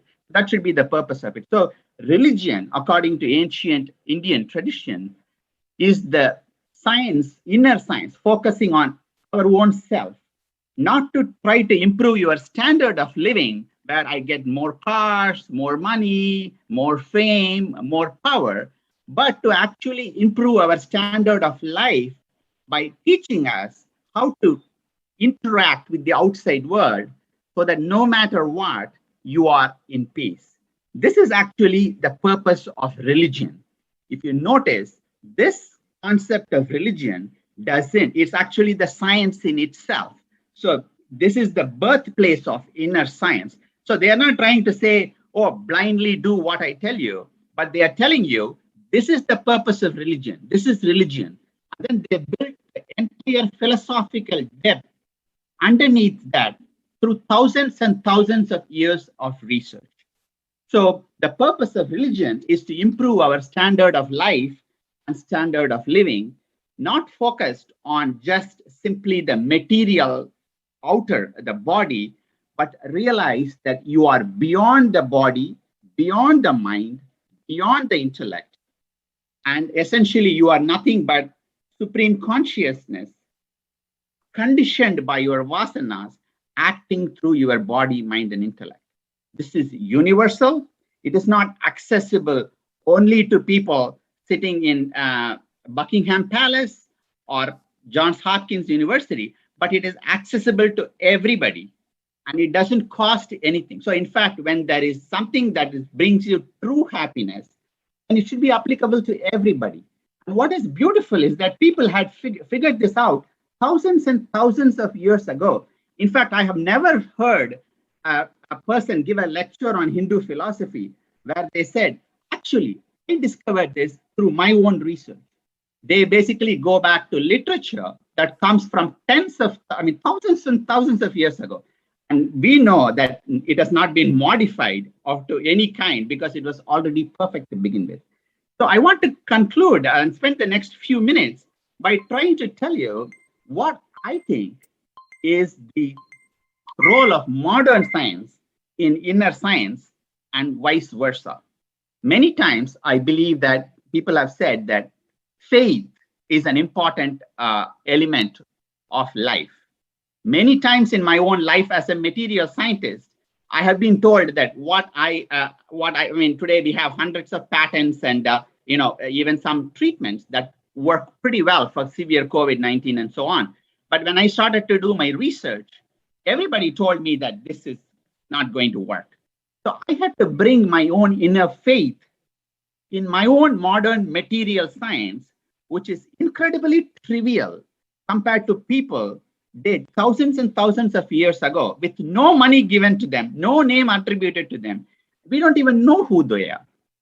Yet they describe science in such beautiful terms that a mere small application of it has immense benefits to society.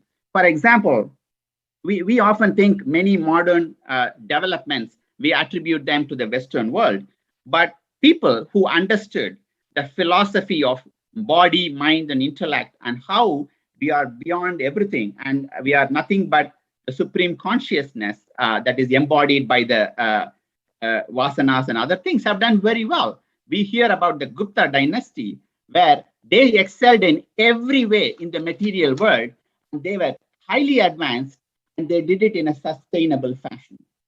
So as we contemplate about science and religion, what I am really contemplating about is how can I, as an individual, learn to use modern material science to advance my own understanding of the inner science.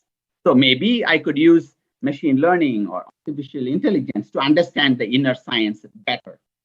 So that is what I am contemplating on. So my message is that let us not think science is just material science. Science is actually inner science. In fact, as the MIT World Peace University, Dr. Karat sir, and many others are thinking about integrating everything, maybe you want to start a journal of inner science, where we actually bring applications of thousands and thousands of years ago validated inner science to benefit humanity in a manner that would be probably more impactful than the journal Science that everybody is talking about. I truly applaud you in this day and age for bringing to attention the immense power of inner science to the entire world for the benefit of everything without just simple material consumption as the singular focus of society, which is the problem we face. Thank you very much, and it's a wonderful opportunity to talk to you. Thank you, sir, for sharing your thoughts with us. Many times, when we think of science, we talk about outer world, and that's the modern science. But understanding self, mind is inner science. So science is not only material science, but also inner science. And there should be integration of science, religion, and spirituality. So thank you so much for sharing such useful thought with us. Now, for expression of gratitude, I call Dr. Manish Vani, Associate Professor, Faculty of Pharmacy, MIT WPU, Pune. Over to you, sir. Thank you. Thank you very much, Professor Dr. Archana Chaudhary, madam. Am I audible? Yes, sir. Yeah. Very good evening and namaskar to one and all. Dr. Kannan, sir, it gives me an immense pleasure to express my gratitude on behalf of Honorable Revered Professor Dr. Vishwanath Karad, sir, father of MIT WPU family, UNESCO chairholder, creator, and architect of World Biggest Dome, President of World Parliament 2021. Honorable Rahul Karad, sir, Executive President, MIT World Peace University, founder and convener of Bharatiya Chhatra Sansad, National Teacher Congress, and National Women Parliament. And on behalf of Board of Trustee and entire organization of World Parliament 2021. It was a real privilege to listen to you, sir. I thank you from bottom of my heart for this wonderful deliberation. We all are really inspired by our talk. Sir, you nicely integrated, as Chaudhary madam said, and differentiated religion, science, and spirituality with respect to the Western perspective. You talked about how material science has taken our everyday life. You also told us, how the inner science exists from ancient times, and how the science this inner science was practiced, preached, and followed by our Rishi Munis from thousands of years. Sir, you also talked about different natures, like tamasic nature, rajasic nature, and sattvic nature. And how beautifully, sir, you correlated this nature with the religion and the spirituality and the speech. It was a wonderful correlation, sir. Sir, finally, you wonderfully told the essence of religion in one line, where you said that the essence of religion is in order to improve the quality of the human being and to develop that inner peace. Sir, finally, I would really, I'm really happy, and I would really, ask everyone to, go into that inner science and let not that material science take over your today's world. Thank you very much, sir. Once again, sir, it was indeed really a great pleasure listening to you. Thanks a lot, sir. Over to you, Archana madam. Yes, thank you so much, Manish, sir. Thank you. Today, we are honored to have with us Professor Dr. Vista Karbhari, former president of the University of Texas, Arlington, USA. He is an Indian-American civil engineer and university administrator. Dr. Karbhari was the 8th president of the University of Texas at Arlington. Prior to that, he was provost and executive vice president for academic affairs at the University of Alabama. He is known for his research in composite materials and structural engineering. He is author or co-author on over 500 publications in referred journals, conference articles, and book chapters, and is the co-editor of 6 books. As president of the University of Texas at Arlington, Dr. Karbhari was recognized for leading the university to Carnegie R1 status and being designated as a Hispanic serving institution, and for his initiatives on enhancing social mobility, student success, and for STEM. Under his tenure, the College of Engineering at the University of Texas at Arlington has seen an increase in enrollment and funding. In September 2020, the full board of Regents of University of Texas System honored Dr. Karbhari by signing a declaration expressing their deep and sincere appreciation for his thoughtful vision, exceptional leadership, and distinguished service to the University of Texas System as President of University of Texas.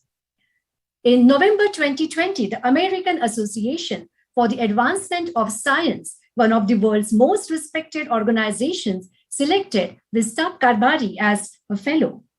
Dr. Karbhari is also a fellow of the National Academy of Inventors, ASM International, the American Society of Civil Engineers, the Structural Engineering Institute of ASCE, the International Institute for Fiber Reinforced Polymers in Construction, and the International Society for Structural Health Monitoring of Intelligent Infrastructure.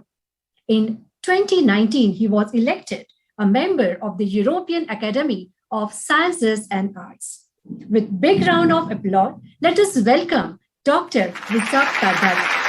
So, we are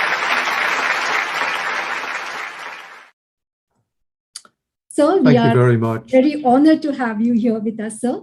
Now I request you to address the gathering. Over to you, Thank sir. you very much. Good evening, everyone. It's a pleasure to be joining all of you at the 7th World Parliament of Science, Religion, and Philosophy, and especially as an engineer and scientist to have been invited to speak in the session on the role of religion in modern scientific culture and consciousness. My sincere thanks to Dr. Vishwanath Karad, founder of MIT WPU, who is himself an engineer and educationist, for setting a path years ago that ensures that education becomes a beacon of hope, an integrator of knowledge and spirituality, and indeed a path towards achieving true and long-lasting world peace. It is humbling for me to be giving this talk since Dr. Karad was a faculty member when I was a student at the College of Engineering in Pune. I'd also like to acknowledge Rahul Karad, the executive president of MIT WPU, whose drive is furthering the vision set by Dr. Karad, and in his doing so is helping MIT WPU find a place in the world stage as a leading global institution of higher education. To most people, science, religion, and philosophy are distinct disciplines, more in conflict with each other than having a commonality. And in fact, we are more likely to hear the phrases science versus religion, or science as the antithesis of philosophy, rather than the integration of the three towards or due to a commonality. Often the differences are presented as conflicts that cannot be resolved, points of view that are universes apart, and ones that divide humanity. Science and religion are often postulated to be great forces in opposition, one described as being based on faith, and the other based on accurate observation and logical deduction. Yet, they are far closer than one could imagine at first glance, and far more intertwined in a way that lets us reflect on the past and peer into our future, not as individuals, but as members of the human race. It is perhaps helpful to look at the definitions of these three words using the Encyclopedia Britannica. Religion is defined as a human being's relation to that which they regard as holy, sacred, absolute, spiritual, divine, or worthy of special reverence. It is also commonly regarded as consisting of the way people deal with the ultimate concerns about their lives and their fate after death. Science is any system of knowledge that is concerned with the physical world and its phenomena, and that entails unbiased observations and systematic experimentation. In general, the science involves the pursuit of knowledge covering general truths or the operations of fundamental laws. Philosophy, from the Greek by way of Latin philosophia, love of wisdom, is the rational, abstract, and methodological constraint of reality as a whole or of fundamental dimensions of human existence and experience. Philosophical inquiry is a central element in the intellectual history of many civilizations. When we consider these three, then, we should realize that philosophy, through the consideration of human existence and experience, connects the first two. Furthermore, all three are interwoven into the fabric of knowledge, bringing together past, present, and future, where we can learn from history, develop through experience, and position the future through application of a mix of science and faith. Irrespective of where we stand on the artificial divide between science and religion, we must admit that in the development of anything new, there is always a dependence on faith, and even a role for what we term as chance. Consider as an example our quest in the 1960s to reach the moon. A lot was known. An enormous amount was simulated on the Earth. A huge number of complex calculations were conducted. This was science and engineering at its best, converting a simple concept, launch a metal tube powered in the same way as missiles that cause destruction, break the Earth's gravitational pull, travel on a path that intersects that of the moon around the Earth, keeping in mind that the distance at the apogee is 252,000 miles and at the perigee is 225,600 miles. Land on a planet the nature of whose surface we are not quite sure, walk in an atmosphere that we have not been able to analyze, launch off that surface, and return safely. Millions of calculations, each backed by theory, experiments, and repeated tests, and yet so many assumptions and so much unknown. If it were completely up to science, we would not have dared to take that leap. But those in charge had faith. Faith in their theories and hypotheses, faith in their calculations, faith that engineering would prevent leakages, rivets breaking open from vibrations, and materials from melting under extreme heat, and guided by knowledge from ancient philosophers such as Anaxagoras, who more than 2,500 years ago determined that the surface of the moon reflects sunlight, enabling him to explain lunar phases and eclipses. In the 5th century BC, he was exiled from Athens for postulating that the moon and the sun were objects and not gods. Science, religion, and philosophy came together as Neil Armstrong stepped on the lunar surface. Just as they have used the past to develop the future based on our understanding of phenomena and our faith that we will overcome. Many consider being religious as being incompatible with being a scientist. Nothing could be further from the truth. Consider three important scientific breakthroughs: the Big Bang Theory, the field of genetics, and the decoding of the human genome. The first was postulated by George Lemaitre, a Belgian Catholic priest and astronomer. The second by Gregor Mendel, an Augustinian monk. And the third by Francis Collins, director of the National Institutes of Health, who till his graduate studies in medicine was an atheist. Philosophy, science, and religion played an interwoven lead in the lives of each of these three, and the commonality beyond their brilliance was the pursuit of knowledge, melding decisions based on evidence, as is the scientific method, with a search for the fundamentals of nature as divined by a higher power, a faith ascribed to religion. Philosophy, science, and religion thus mark three of the most fundamental modes of thinking about the world and our place in it.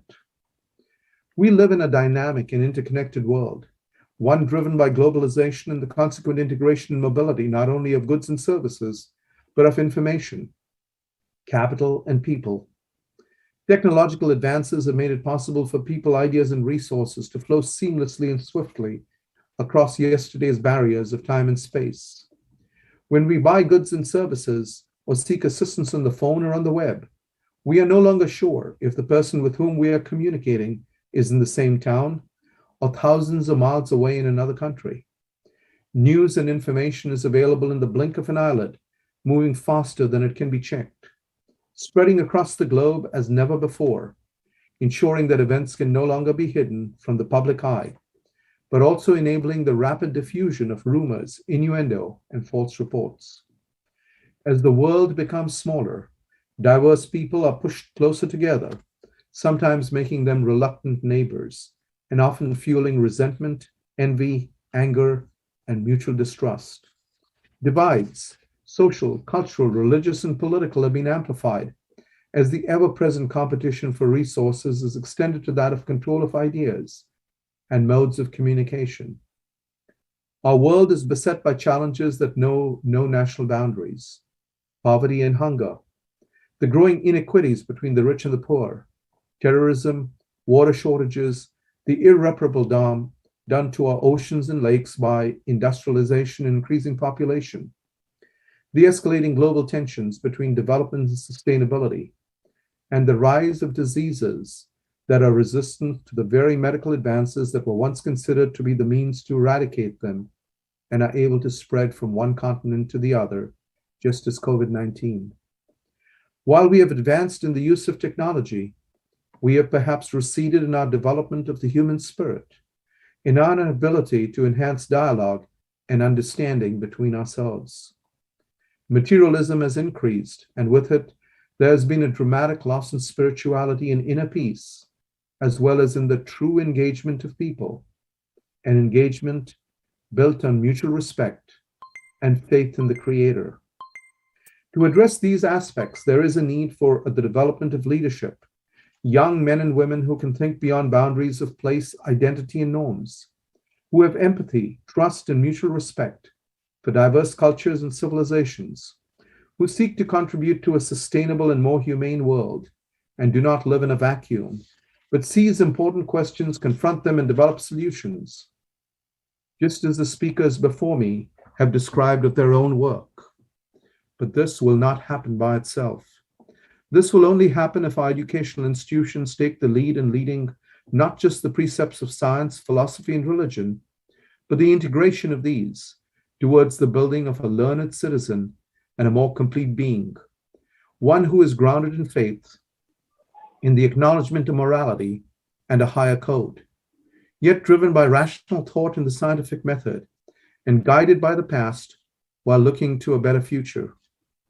In discussing the needs of the country he so loved, Nelson Mandela remarked that education is the most powerful weapon which you can use to change the world. Excuse me. Today, perhaps more than ever before, those words ring true. Education, the imbibing of knowledge, the core purpose of every institution of higher education, is perhaps humanity's last and best hope. It is institutions such as MIT WPU who emphasize the context and interwoven nature of science, religion, and philosophy that can lead us to a new and better tomorrow. I commend Dr. Karad for his foresight in developing a core of spirituality and philosophy underlying all aspects of study at MIT WPU. His students hopefully will graduate not just with knowledge, but with the discernment of how to use it and how to move forward in unison, melding their knowledge of science, religion, and philosophy towards peace rather than conflict. The launching of the World Peace Fellowship is an important step in that process, creating justice-oriented citizens, exploring the reasons behind some of our most pressing problems, and then working individually and in groups to address and resolve those issues. This meeting, the seventh in its series, is an important and continuing step towards the development of a better global future, one driven by a common set of goals of peaceful interaction and harmony, a focus on addressing climate change and protecting Mother Earth from the ravages that we have affected, a renewed dedication to the eradication of debilitating diseases, and a determined effort to engage from the grassroots level to global understanding. It is indeed fitting that these efforts are not just hosted by a university, but they're being driven by academic leaders, the holders of the very knowledge that can be used to integrate and weave science, religion, and philosophy into a single fabric, one that will match our advances in technology with those of inner peace and global understanding. Let me then close by quoting the Dalai Lama, who said, "There are only 2 days in the year that nothing can be done. One is called yesterday, and the other is called tomorrow. Today is the right day to love, to believe, to do, and mostly to lead." May the work be done at MIT WPU enable the maximization of today so that there will always be a tomorrow. Thank you very much for the opportunity of speaking to you.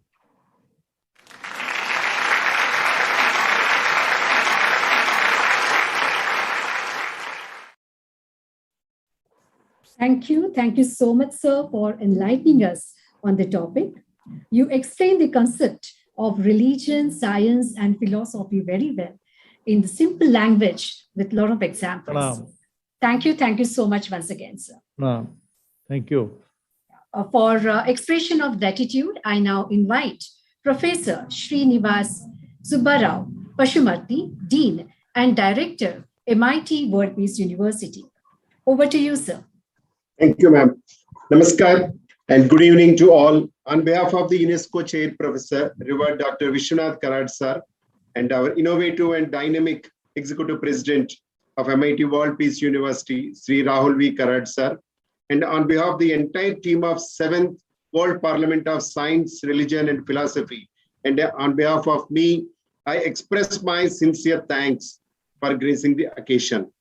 You have beautifully defined, summarized, and enlightened us the role of religion in modern scientific culture and consciousness. Your presence is a great moral booster for us. It is really great pleasure in listening to your session. We are grateful for your ideas and continuous guidance. Thank you, sir. Thank you. Thank you so much, sir. Today, we are honored to have with us Dr. Brian J. Grimm, President, Religious Freedom and Business Foundation, Utah, USA. He was previously Director of Cross-National Data and Senior Researcher in Religion and World Affairs in the Pew Research Center's Religion and Public Life Project. He is an expert on global religious restrictions and hostilities, as well as international religious demography.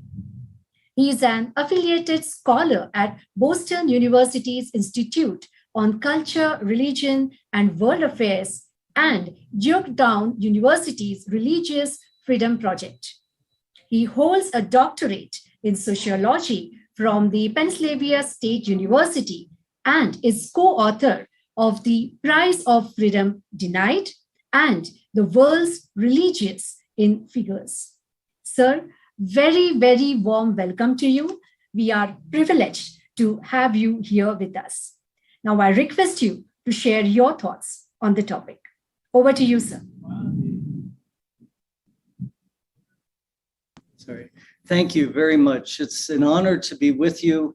I give you greetings from the United States where it's morning time, and good evening to all of you. And I'd also like to thank the MIT Peace University for your wonderful work on peace and bringing these different spheres together. It's unique in the world, and it's an honor to be part of it. And also Dr. Karad, I thank him for his leadership, and then my co-speakers this morning sharing their wisdom and their ideas. So again, it's an honor to be with you.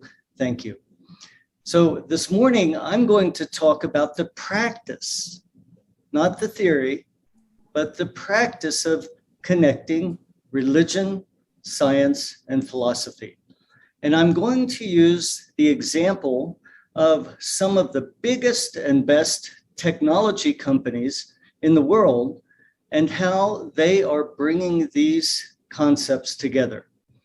So these include companies like Google, Dell Technologies, Texas Instruments, and Intel. So what are they doing that's bringing these together? So in the first place, these companies have taken policies and actions to make their workplace faith friendly. Friendly so that people can talk about their faith, they can share their faith with others, they can learn from others, and share those ideas. So I'll use some examples from the Intel Corporation. And I choose Intel because according to the measures that we do, we produce a index on corporate religious equity, diversity, and inclusion, or the READY Index, where we measure the degree to which companies are, you can say, faith or religion friendly. And the Intel Corporation is not only the top company in the United States among all the Fortune 100 companies, but the leaders of their company, CEO Pat Gelsinger and Executive Vice President Sandra Rivera are recipients of our Global Interfaith and Business Peace Award that we give in collaboration with United Nations every 2 years. So what are they doing? So at Intel, they have what is called employee resource groups. So these are employee-led, company-sponsored groups that people of different identities can come together and support one another. Intel has 7 going on 8 different groups for different faiths: Hindus, Christians, Muslims, Jews, Baha'i, Sikhs, and so forth. And they also include atheists and agnostics as part of that mix. So what are these groups doing? So on the first hand, they make a welcoming place. So if you're a person of one of those faiths, you have other colleagues who are supporting you. You can converse with them. Second, they're working together to build networks between the faiths. Now, that's sort of on the religion side. So how does it affect the science? Well, I'll give an example from the leader of the Muslim group at Intel. His name is Hadi Sharifi. And Hadi originally came from Iran, and he came to the United States. He's a senior engineer, PhD. And in Iran, as you may know, Baha'i face many difficulties. But in the United States, there's more freedom, and he got to know the leader of the Baha'i group. And he had never met a Baha'i. He didn't even know the problems Baha'i were facing in his home country. Today, they're best friends, and they're collaborating and working together to solve problems at Intel. I'll give another example of just the business case, also using Hadi Sharifi. So within these networks, the Christian group, the leader of the Christian group at Intel, these are global groups with chapters all over the world. So the global leader of the Christian group was talking to one of the members in Costa Rica. And that Costa Rican member got assigned a new project to develop a whole new program for Intel Corporation in Malaysia. So he realized, well, Malaysia, it's a Muslim country. This guy from Costa Rica, he's a Catholic, like I'm a Catholic. But he said, I don't know anything about Islam. I don't even know any Muslims. How can I work in Malaysia and be successful? So the Christian head was good friends with the Muslim head, Hadi Sharifi, and he connected the two of them so that Hadi could start to coach him on understanding religion and how it impacts society, how it impacts business.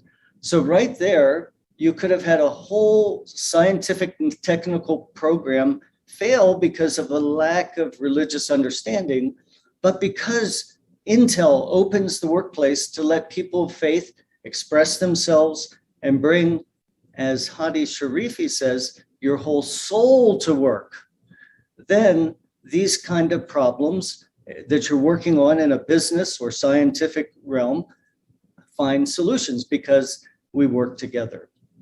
Now, let me give another few examples. Every year we have a large meeting called Dare to Overcome.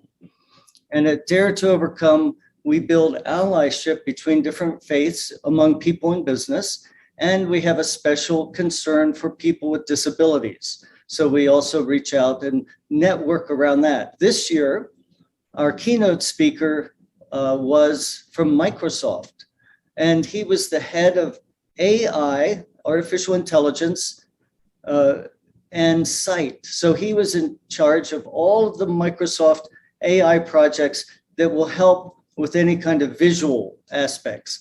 Interestingly, he himself is blind. And he's also a minority faith. So he was our speaker talking about how AI and faith go together.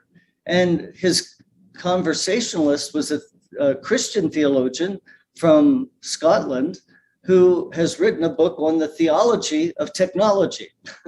So you might not know that a book is written about that, but he was, these two had a conversation about the ethics of artificial intelligence, bringing in their values, their philosophies, their theologies into the discussion, which Microsoft welcomes, because these ethical concerns coming out of faith also will impact the success of any products or services that they develop. Now, the last set of examples I'll give have to do with how when you allow faith to come into the work, come into what seems like a scientific environment, it results not in just good business, but also compassion for our fellow man and fellow women. So 2 examples, Dell Technologies. So at Dell Technologies, they also have this same kind of employee resource group structure where they have Muslims, Hindus, Christians, Buddhists, Jewish people, and others having groups, but within an interfaith coalition. Now, as you may know, in all these large companies, they have many groups, not just for religion, but also for gender and for race and for disabilities and other topics. So at Dell, the interfaith group working together identified that human trafficking, modern day slavery, was a terrible problem affecting millions and millions of people. Because of their compassion, bringing that with them to work, they proposed to Dell that they have a global campaign to counter human trafficking. And you may wonder why a tech company does this. Well, any company has many powerful resources to change the discussion in society, because businesses are the crossroads of culture, creativity, and commerce. You put all that together and they have solutions. They can come up with solutions for some of the most difficult problems. And you have some of the greatest scientific minds working in these companies, so they can also turn those same brilliant minds to solving social problems. So at Dell, they did a global campaign that involved all of Dell, and their vice president for human resources was thrilled. She jumped out of her chair with happiness that because the faith groups took the lead, the company did something they never did: get everyone in the company working on a social impact project. The last company example I'll give is American Airlines. American Airlines is the partner with the Religious Freedom and Business Foundation in our global Dare to Overcome initiative. And they partner with us to bring people together. So American Airlines' motto is caring for people along life's journey. And they not only have these same employee resource groups, but American Airlines also has chaplains. So at airports, but also in the company, the chief flight controller, he's an airplane pilot. He controls all the planes flying around the sky, around the world. He's also an Anglican priest. He wears a clerical collar to work every day. He's a priest, a chaplain, and a chief flight controller, and quite a scientific man. So in that workplace, as they've dealt with COVID-19 pandemic, the spiritual resources coming from people within the company are so important, because you don't come to work and leave your problems at home. That's, whatever problems you're feeling at home or in society, you feel them at work too. You can't close your life off. So companies like American Airlines partner with us to build these bridges. They also have flights to India, and they're looking forward to bringing this Dare to Overcome project with us in 2023 to India. So that's something we're looking forward to. Now, the last thing I'll share is the philosophy that describes these kind of initiatives. So there's a new concept that captures these ideas together, and it's called covenantal pluralism. So covenantal pluralism. You might know both words, but you've never heard them together. Covenantal means we agree and make a pact that we agree on something. And pluralism is that the rich diversity within society is set free to be unique and contribute. So the idea is that we covenant people who are different, whether you're different religion or different race or different gender or different abilities, that we covenant together to stand up for your rights and your beliefs and behaviors, whether or not we agree with them, but we know they're important to you. And then the other side does the same for others.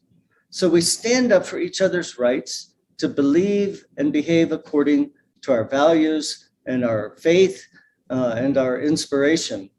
So that covenantal pluralism is what we see happening in these big and very successful companies.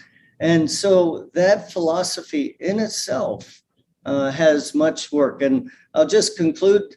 It mentioned that I'm in Utah. I'm actually usually in the Washington, D.C. area.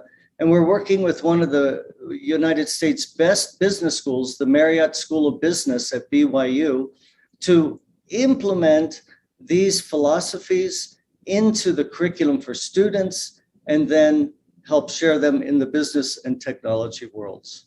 So I think that this is a lot of good news, maybe something that most people aren't aware of, that companies can be faith-friendly. But of course, in India, from many companies have people of different backgrounds, different religions working together side by side. So it's not unique to the United States, but in the United States, it's quite a new movement to have faith welcome in these companies.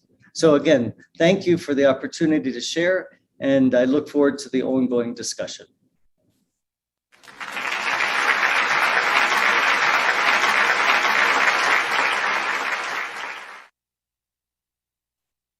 Thank you. Thank you so much, sir, for explaining the practical aspects of religion and science. And the examples that you gave, it made the session very, very interesting. Thank you so much for your address, sir. Now, may I request Dr. Dhanashri Tarkude, Assistant Professor, HR, School of Management, to express the gratitude. Over to you, ma'am. Thank you. Thank you, Dr. Archana Chaudhary, madam. Good morning, good afternoon, and good evening to all the participants in the 7th World Parliament of Science, Religion, and Philosophy across the globe. On behalf of Reverend Professor Dr. Vishwanath D. Garad, sir, UNESCO Chairholder, Chief Patron and Founder President, MIT Group of Institutions, Pune, India, Honorable Shri Rahul V. Garad, sir, Managing Trustee and Executive President, MITES MIT Group of Institutions and Executive President, MIT World Peace University, Pune, India, along with the entire organizing team of 7th World Parliament of Science, Religion, and Philosophy.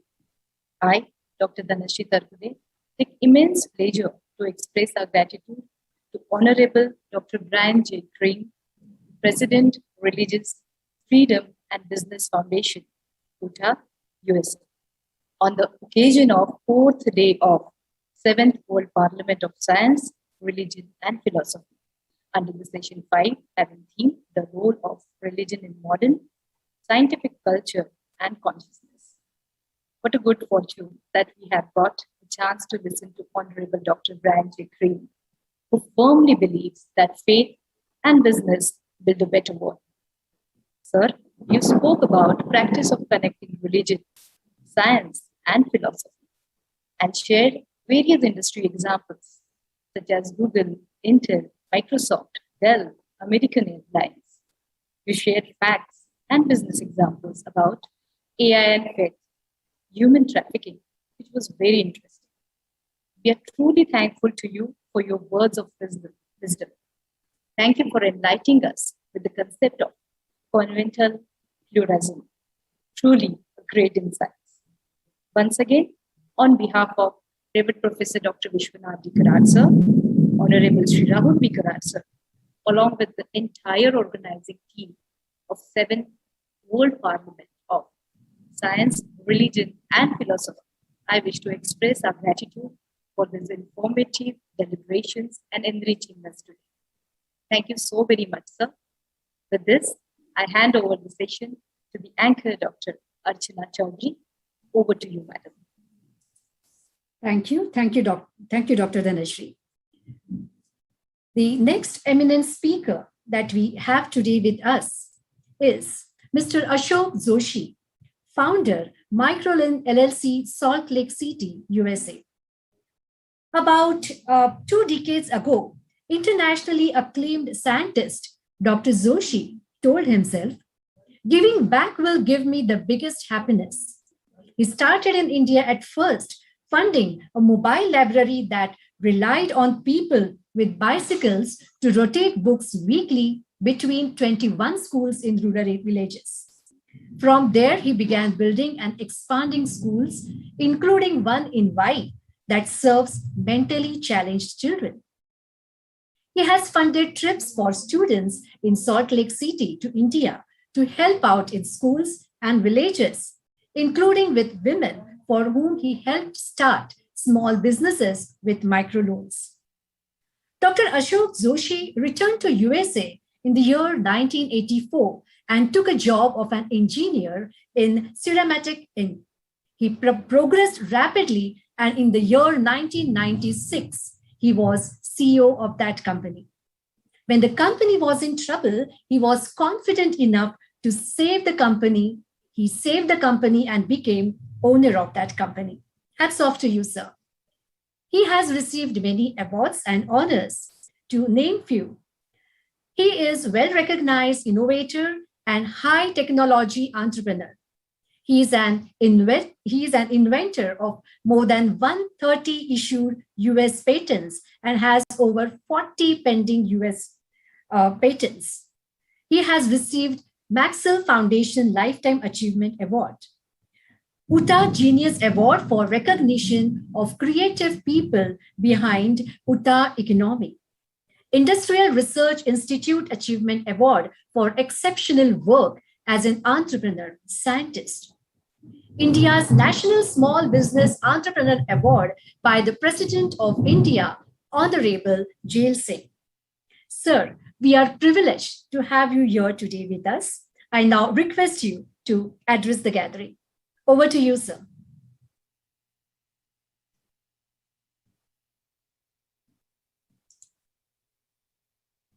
Sir, you're on mute.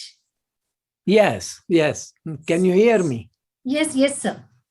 Thank you. Thank you so much for inviting me. As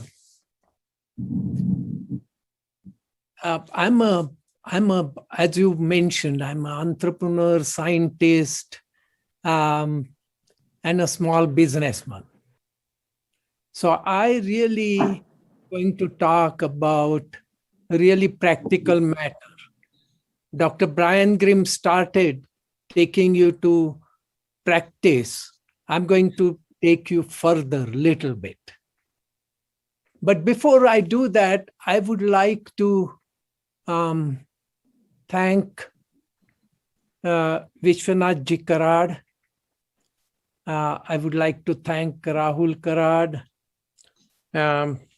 Dr. Chaudhary, Dr. Khandekar, all trustee board for inviting me, especially a small businessman, to talk about role of religion and in modern scientific culture and consciousness, which is really not my topic. I used to just look at the business, whether I'm cash positive, cash negative, and all that. But I'm thinking more practically how the religion is practiced. And since I'm born in Hindu tradition and lived in India for first 25 years, I'm going to say few observations and not really, let me see. Yeah, not really talk about theory.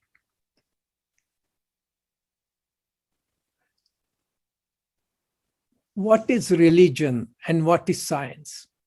Actually, Vishwanath ji expressed very beautifully what is religion. He says religion is a duty to take care of, for the welfare of your family, community,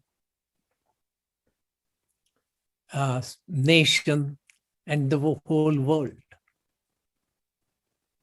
The other definitions, simple definitions, are religion is nothing but purpose of life.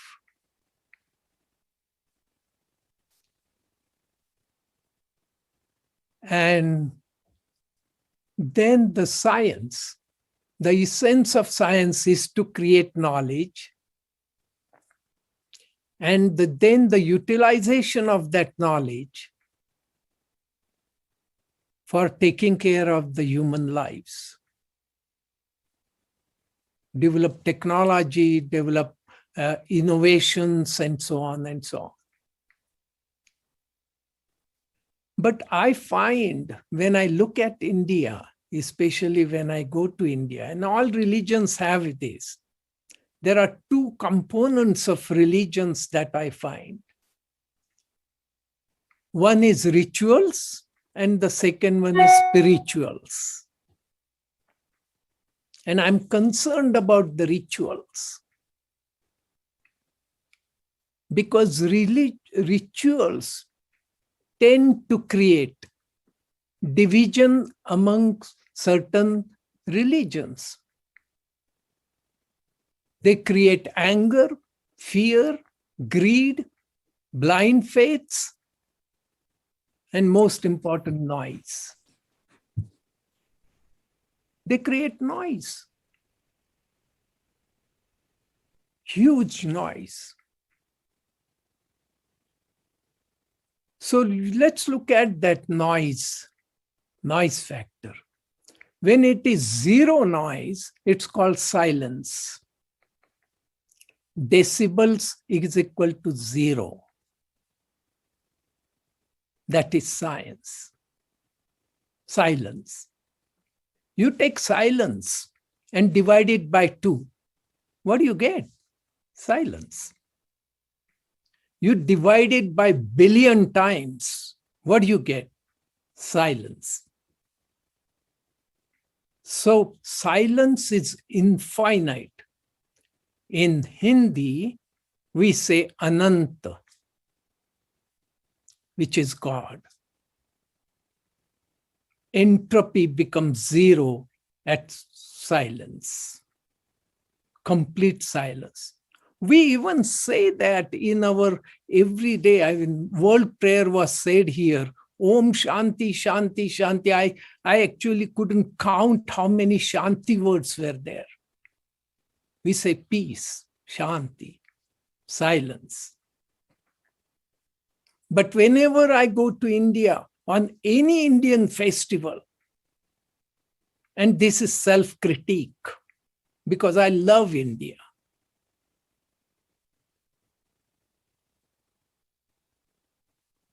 Anytime I go to festivals, huge noise.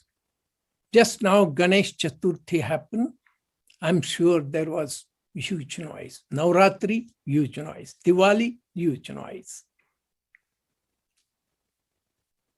So when we talk about Ananta, God, are we presenting noise to that God? Or are we presenting Shanti to God? That's the question. So I'm truly concerned in that sense that educators, social leaders, political leaders, what they need to do is educate the citizens about the role of Shanti, role of silence. And that's what Buddha did, Gautam Buddha. Gautam Buddha sat 18 years in silence. And then he himself become a god, so-called God. So really, in a sense, we really need to see how we can reduce the noise, both internally in our mind and externally in society. Somebody said here, I think Dr. Chaudhary said that science is ego and religion is soul. True. And the soul has to be quiet because it is internal. So what is the role of science and religion then? Because that is most important. What is the role of religion? So the role of religion in science is to teach students of science or the scientist to first internalize the silence in their mind and then invent or innovate things that will help the humankind. For example, I can give you actually that's happening, at least in Western world. Taking IC engines which are noisy to battery engine which are less noisy. We have to create less noisy world so that the entropy can be lowered.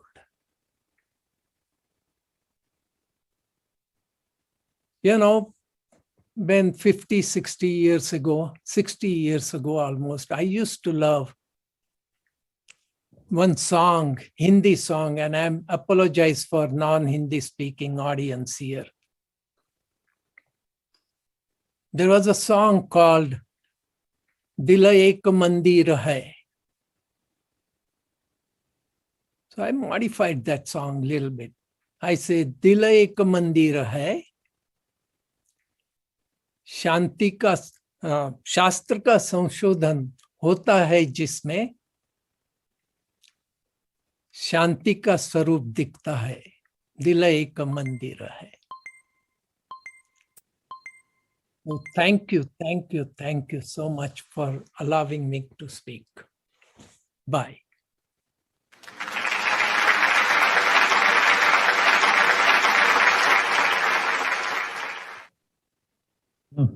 Namaste, Ashok. Namaste. Namaste, namaste, pranam. Pranam. Abhivadan. Abhivadan. Thank you.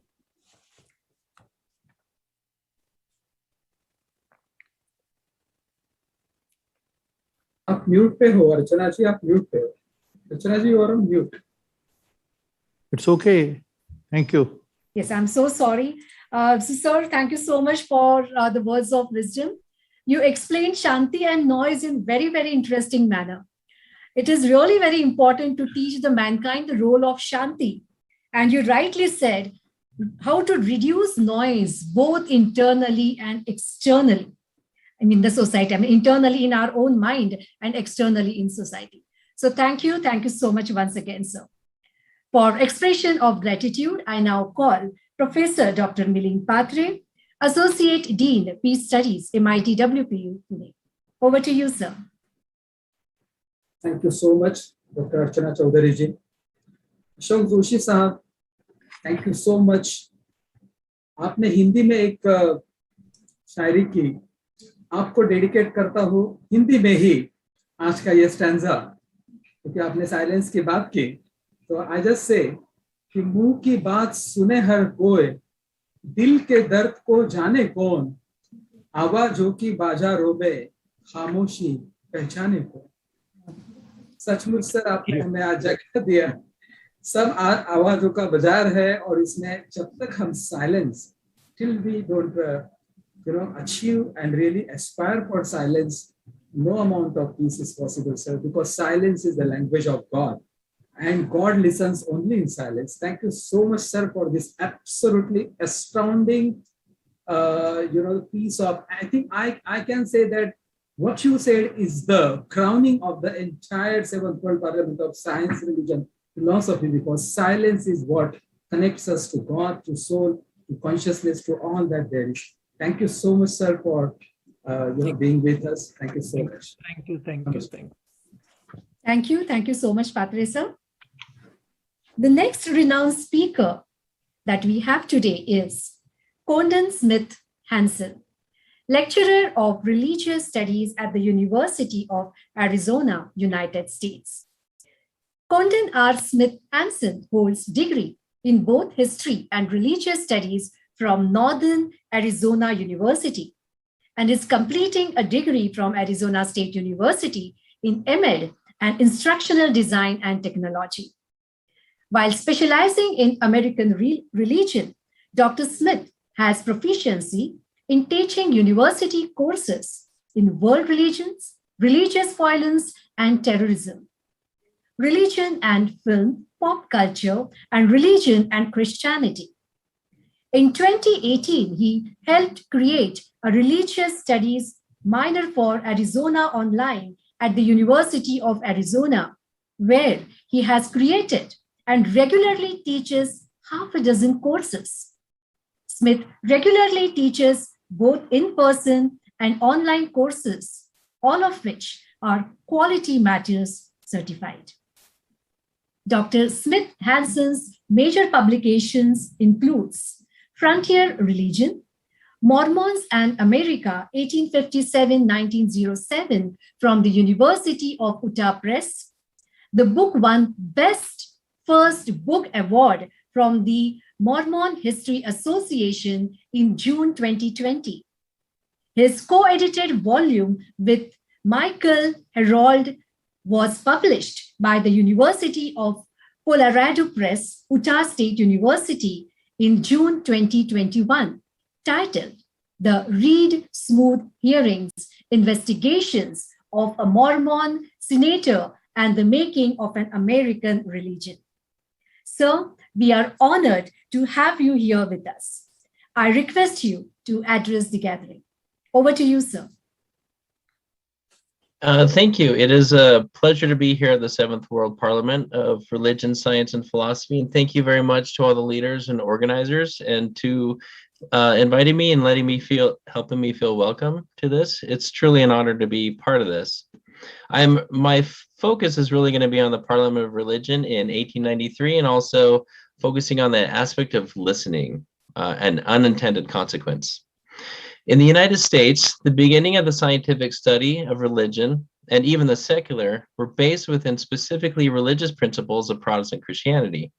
The relationship had been, in many ways, integrative rather than segregated. Indeed, the secularization of America came from within a particular understanding of liberal Protestantism that demanded a form of private individual faith to influence society rather than a more explicit religious teaching and ministers. This was not an attempt to eradicate religion from America's public spaces, but instead to remove churches themselves from it. This new development of religious privatization mattered because it was the first time in American history where individuals could have divergent beliefs or belong to religious groups that differed from Protestant Christianity. While this was